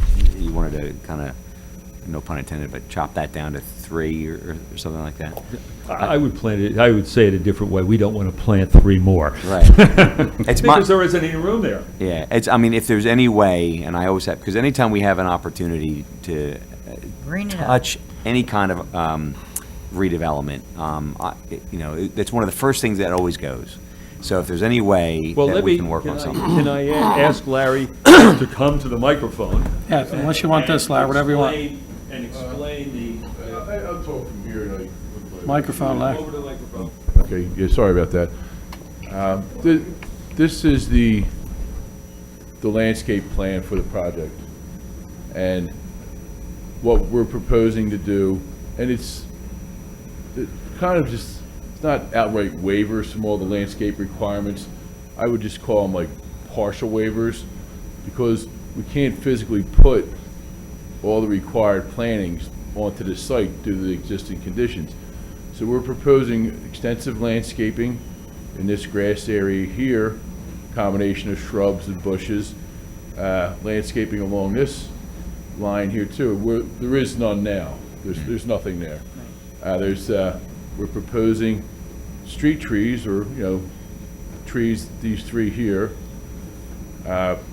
The ordinance requires street trees be provided every 40 feet, but we can't physically put street trees in the existing parking lot. So that's why we're asking for, I would say, a partial waiver. It's not a full waiver of all your landscaping requirements.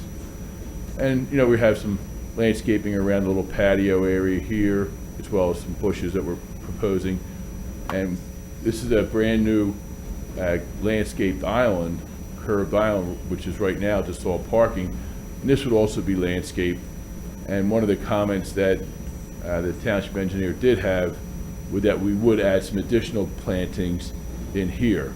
And that was regarding the required parking area plantings.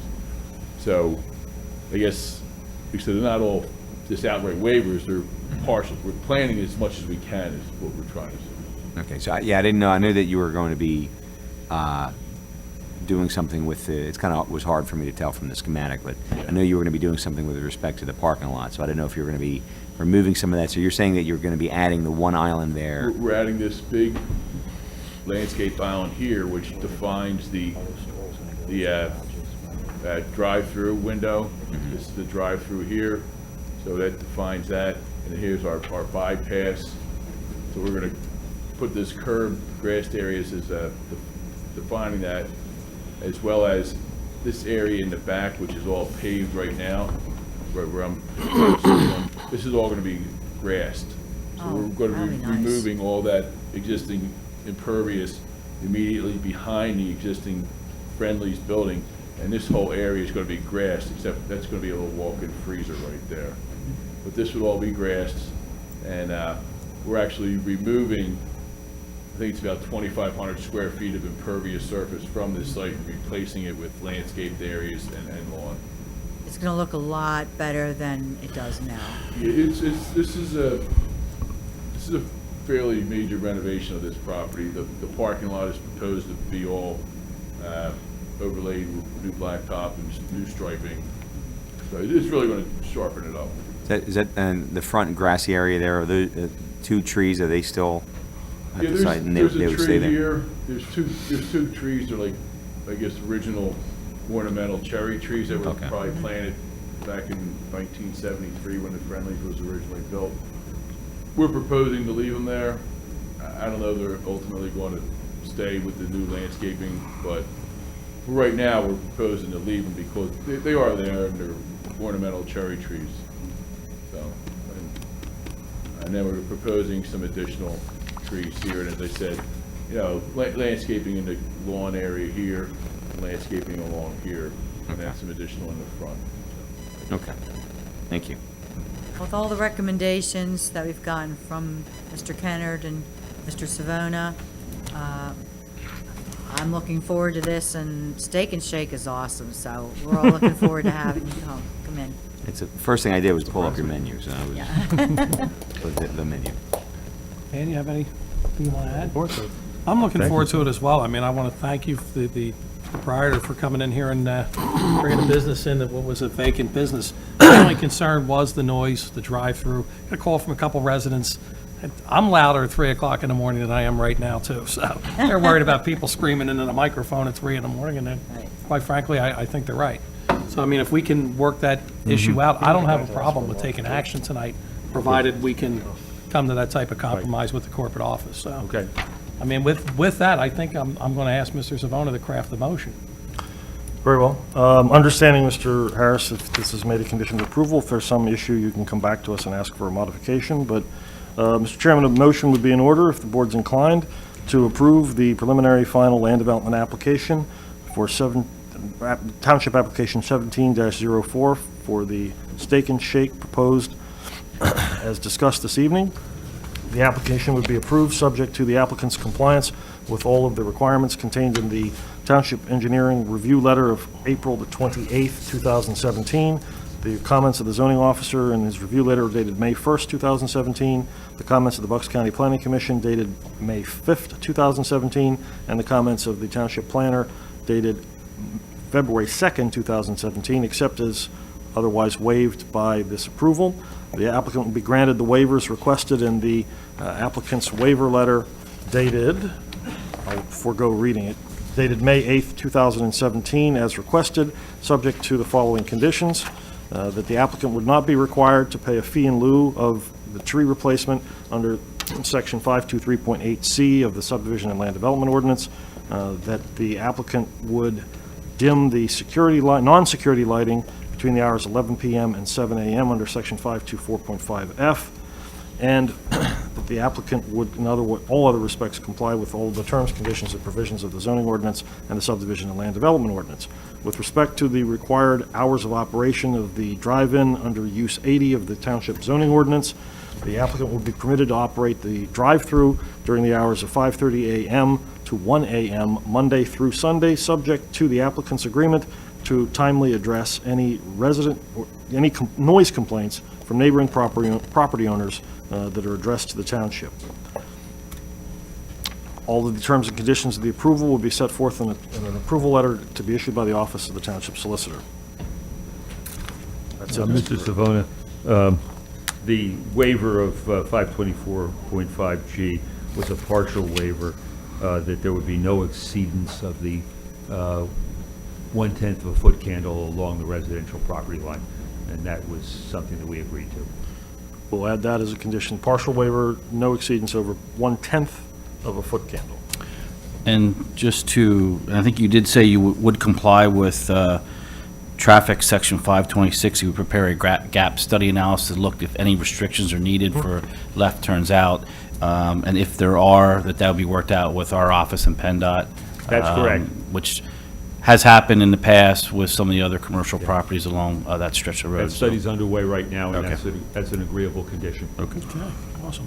Can I? Motion? No, I just want to, so just to make sure that, because I was listening to the language, I just want to make it very clear that if there's any issues with respect to the noise, that we can So, yes. rescind the 5:30 No. and go back to 7.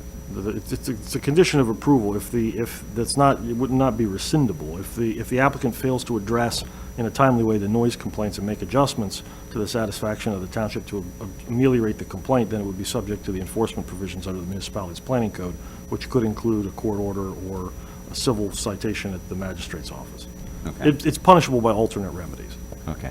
No, that's not what I would be willing to agree to. So, I mean, I would want to be able to go back. I want to make sure that we do our due diligence on that time start. I don't want to take action on it tonight. That's just where I am on that. I don't feel comfortable pushing it up to 5:30 without doing a little bit more homework.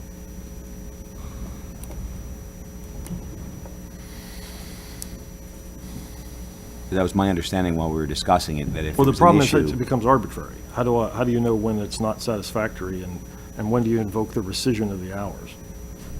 How do you know when it's, I mean, if we take action on it tonight, and then we start getting noise complaints because people aren't satisfied with the wall or whatnot. I want to be able to reserve our right to be able to amend that if we need to. So if those neighbors aren't going to be okay with that, I'm not okay with it.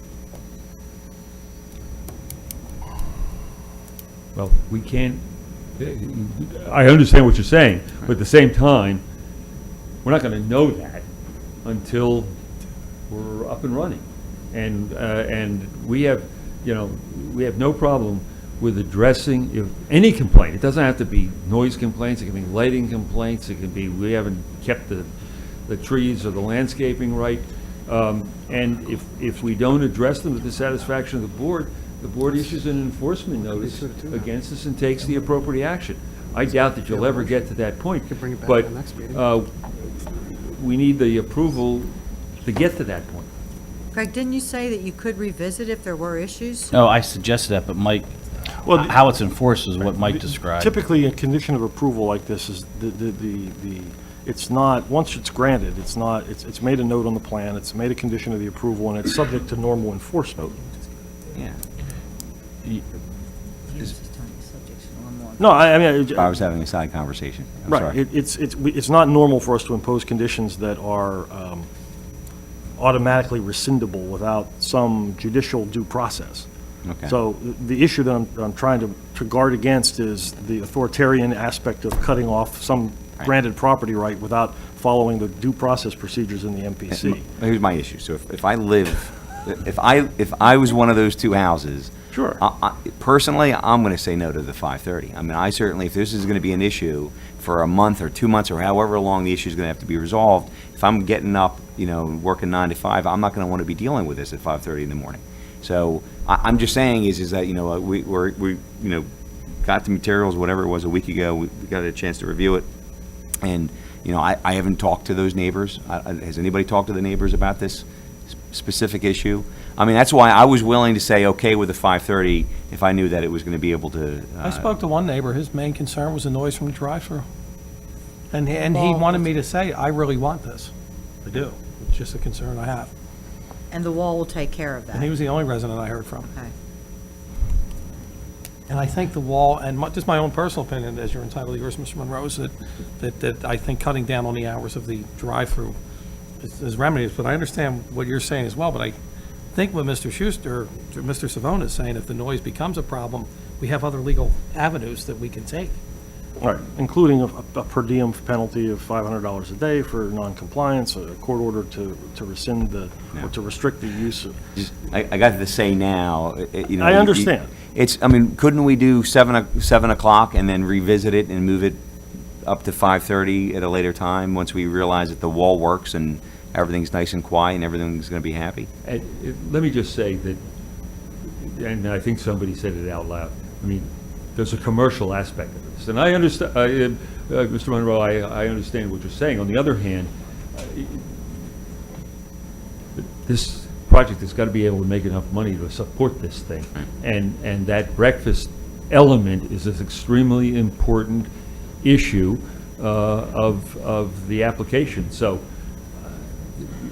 7 o'clock and maybe sometime in the future will be 5:30. I just have to say, with all due respect, just doesn't work. Okay, so you have to go back and, well, I know, I have to look for the best interest of the residents. got it. Even if it's only 2, I have to, and, that you have to go back and do some follow-up anyway, right?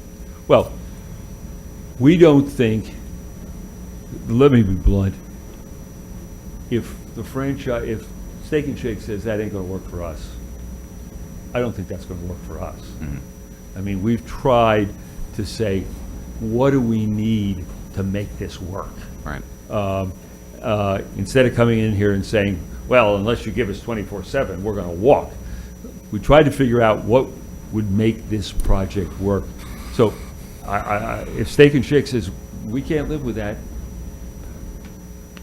other than coming back and saying we need to have it 24/7 or this thing isn't going to fly, that's our option. So we're looking for approval, and I'm just saying, I think we can. I am very hopeful that we can convince the franchisor that this is a working model for them. But if we can't get them to sign on, or we can't get you guys to sign on, the economics don't work. I mean, this isn't a Steak and Shake owned business. This is a business owned by Mr. Sika, and you know, there's a aspect to make it work. I mean, that's just the way it is. I just need a little time, but I mean, I'm one of 4 today. And we do have one member that's not here right now that might want to add some input into this.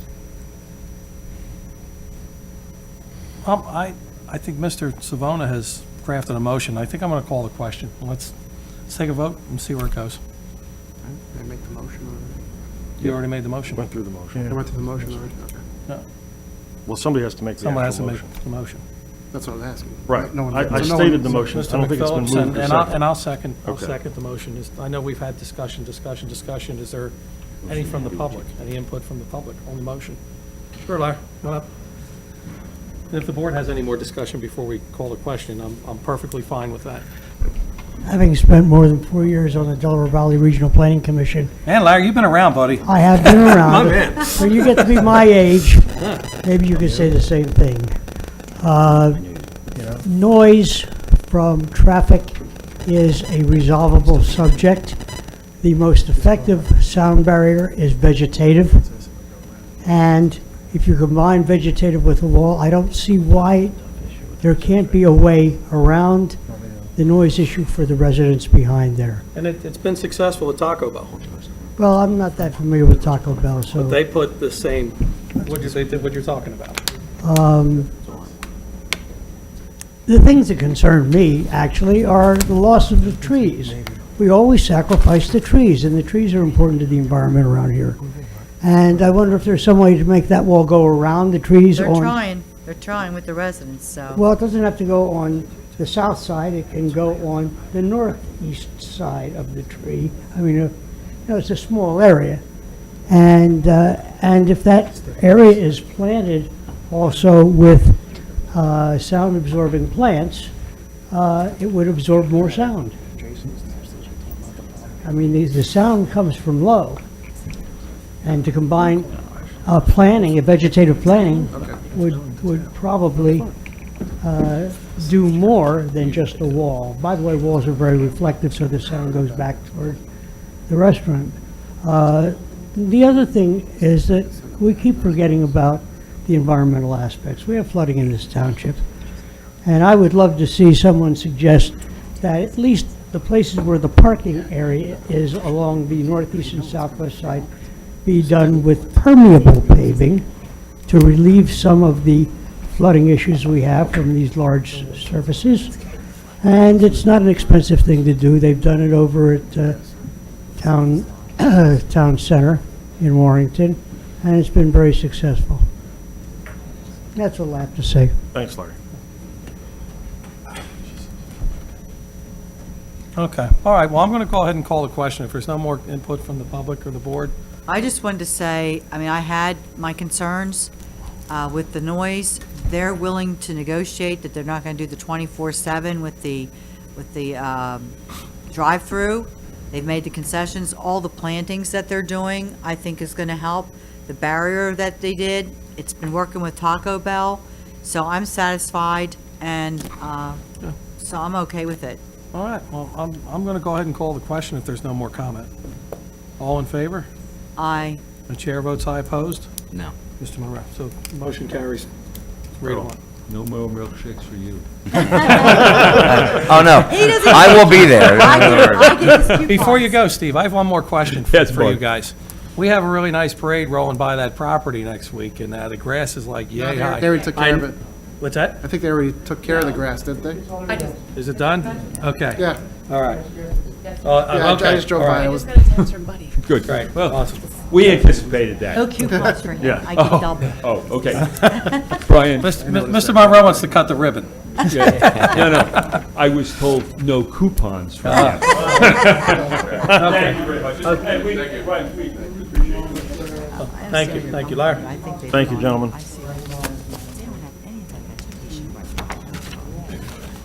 And the next, thank you for bringing your business to town. Appreciate it. And next up is the Township Manager's Report. Thank you, Mr. Chairman. You have my written report in case there are any questions. A couple of items. Number one, the Valley Road Culvert Project is nearing completion. I've been informed that the paving and striping should be completed by the holiday weekend, so that stretch of Valley Road will be fully reopened as soon as that is all complete. The milling and paving work has begun in the township. We've been putting information out on our newsletter as well as the website and social media. So if anyone wants to know what roads are being treated, please go to the township website. It has that information there. And also remind everyone about the Memorial Day Parade, which is a week from Monday at 10 a.m. Okay. Does anyone have anything for Mr. Schuster? I just want to say great job on explaining the England situation and Thank you. and the finance situation, and you did a real good job tonight. Thank you. Thank you. I do want to give a lot of credit, though, to Joe Velton, who has been on top of this since day one and really been... We know Joe's the man.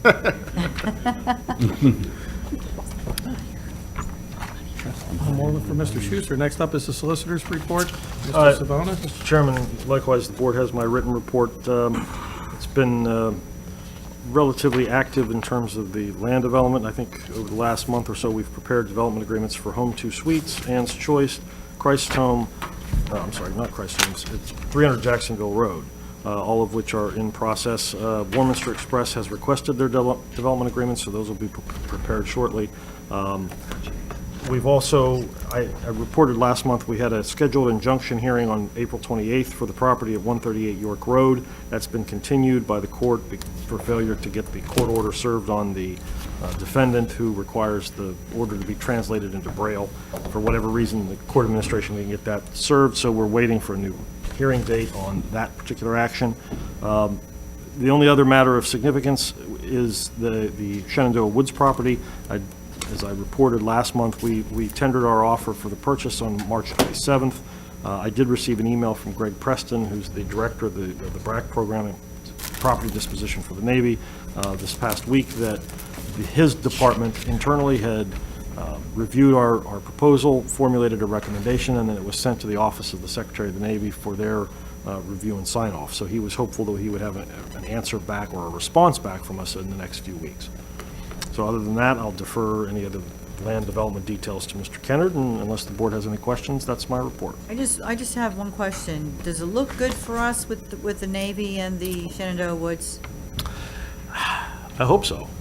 I hope so too. It's almost incredibly difficult to predict, just because, you know, with the administration change, the personnel are moving in and out of the Navy Department and out of the Defense Department, so it's a little difficult to know, you know, who exactly is reviewing this and who's going to approve it and what their timetable is to get it done. I know that institutionally, the BRAC program, Mr. Preston has been very motivated to get this property dealt with. So I'm hopeful that they've put as many red sticky flags on it as they possibly can, so that they try to get a response back to us as quickly as possible. But, you know, aside from that, it's the bureaucratic mentality, Right. which is, you know, mystery and intrigue and who knows what else. Thank you.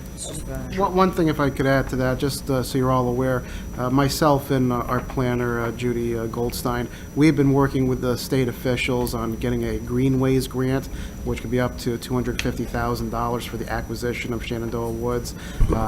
We are hopeful that we would be a good candidate for that award. The deadline is at the end of this month, so we're working hard to get that done. I'm all for those things. Any kind of acquisitions we can get. Thank you for that. Certainly. Anything else for Mr. Savona? Okay, seeing none, moving on to the Engineers Report. Mr. Kennard. Thank you, Mr. Chairman. I haven't touched on the capital improvement projects in a while, unless Karen did in my absence, but we continue to work on the ball fields, the capital improvement projects with Park and Rec and DCNR. Karen is handling that in my office, and we're moving forward with design and permitting. Same thing with a small project, probably wasn't mentioned, but Pond 4 over at the golf course.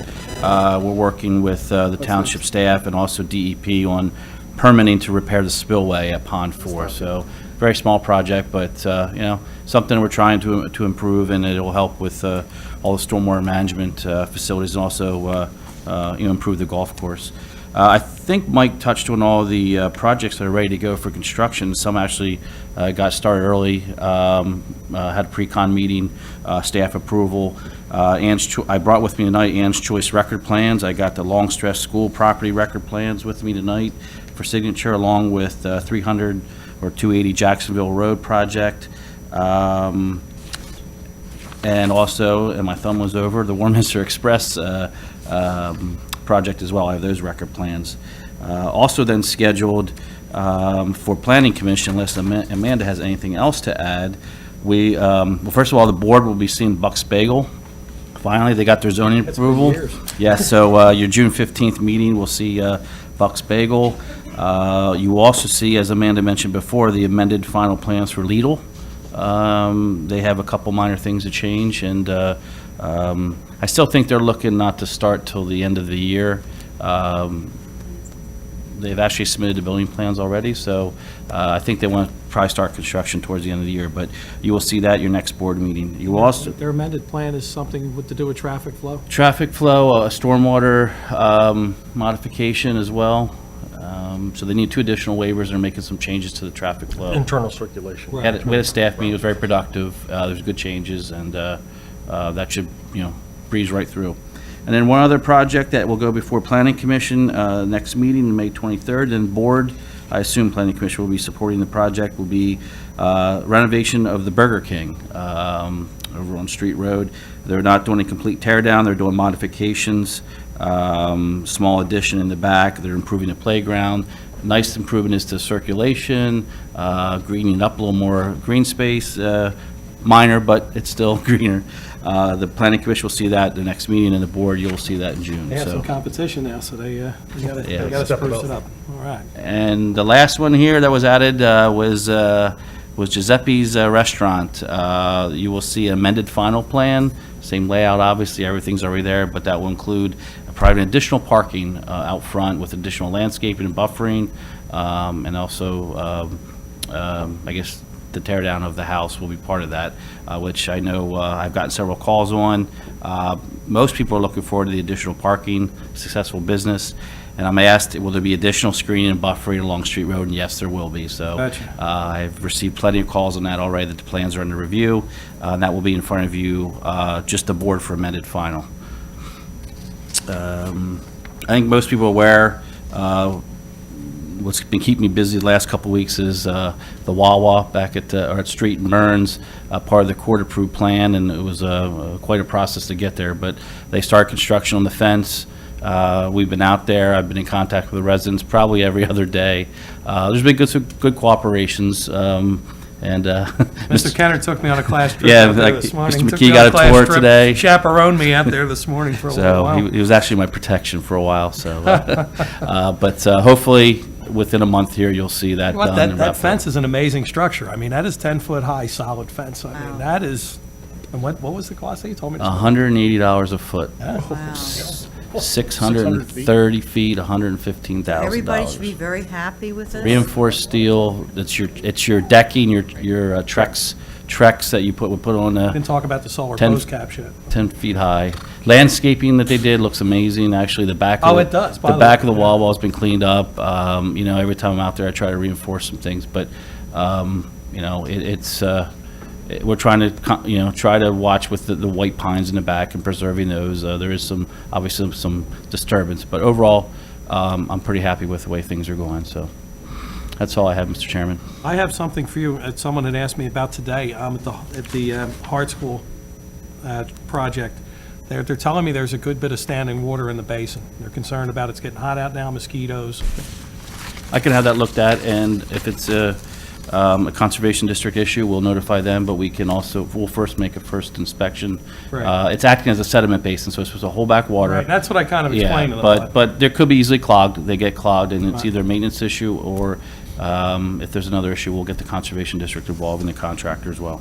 Great, awesome. Yeah, I'm glad you mentioned that. I actually got I totally forgotten. I got a complaint about that as well. Yeah, so that'd be great if you could take a look at that. Okay. Is there anything Oh, else? and anybody, just to say this, every meeting, Weiss is still Oh, that's the number one question in town. now. Can somebody Now that wake them Chick-fil-A's up, open. please? Right. Yeah. Awaiting request for pre-construction meeting has been sitting there for several months, more than several. They still want to be in Warminster. They haven't That's all gone about the away. building. They've closed on the building. Got an escrow check, right?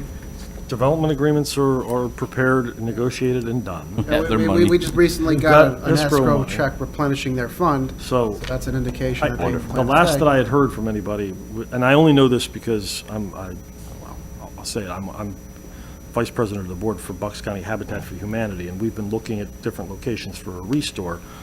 We had the occasion to look at some possible space, the remainder of that building, and the commercial broker informed us that Weiss was not looking to do any other leasing there until they got into the building themselves and sort of figured out how much room they needed, and at present, the construction wasn't slated to begin until late this year or possibly early next year. Okay, thank you. And actually, speaking of Lytle and grass cutting, that they have not touched the grass at all. It's very overgrown. And the grass of Weiss's too, by the way. I was by there today. Is it? We reached Kmart. out to, I know we reached out to Weiss already, and I will get in touch with the gentleman that actually, Lidl doesn't own the property yet.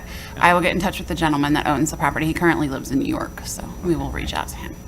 I just have a question for Mr. Kennard. The construction job that's being done on Newtown Road for Tall Oaks, you said that, you were going to make sure that it didn't run the same problems that it did in Mr. Monroe's area. And they have done a much better job. I'm not happy with it, but they are doing a really good job. The only problem that I am seeing, there are a lot of deer in the area, and some people have had some tick issues. And I did hear on the news that Pennsylvania is like one of the worst states for ticks. So anybody that's out, outside, be aware that we do have a problem with that, and make sure that you use the proper spray. But I just wanted to let you know that there have been some deer on the side of the road and running around in the neighborhood. So that's it. And you're going to expect that when you have, the woods and all. So that's all. Nothing else for Mr. Kennard? Okay. Next up on the agenda is the Township Manager's announcement of upcoming agenda items. Thank you, Mr. Chairman. If there's no objection, I'd like to cancel the June 1st meeting. No objection. At the June 15th meeting, we hopefully will have the Archbishop Wood boys basketball team to celebrate their championship. Obviously, the tobacco ordinance, or the tobacco-free park ordinance, will be on your agenda after being advertised. And Mr. Kennard already described the land developments, which will be on your agenda at the next meeting. You said the June 15th meeting is canceled then? No, June 1st meeting is canceled. June 15th meeting will be the June meeting. Okay, great. All right. And we're so busy. Next up is the second round of public comment. Larry, you good? All right. Just checking, Larry. No other public comment? Okay, next up is the supervisor's comments. Ms. Frescatore. Yes, I'd just like to say this was a very productive meeting. All our professionals have done an exemplary job. I forgot to mention that Mr. Schuster was also at our Pennsylvania Association of Township Supervisors, and I think he learned a lot there also. I think we are very, very blessed to have the professionals that we do, because you make our jobs very easy, and I know on behalf of all of us, we appreciate all your hard work.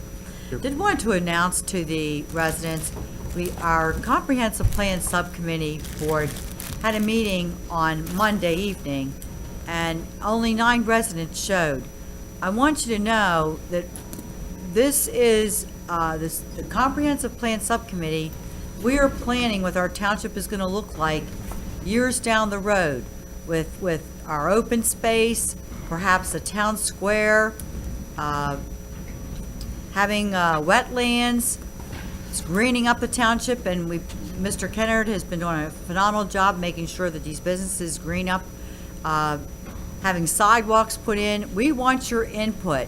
So please, the next meeting will be scheduled. We'll make sure that it's advertised. Greg, I know that you did quite a bit with that.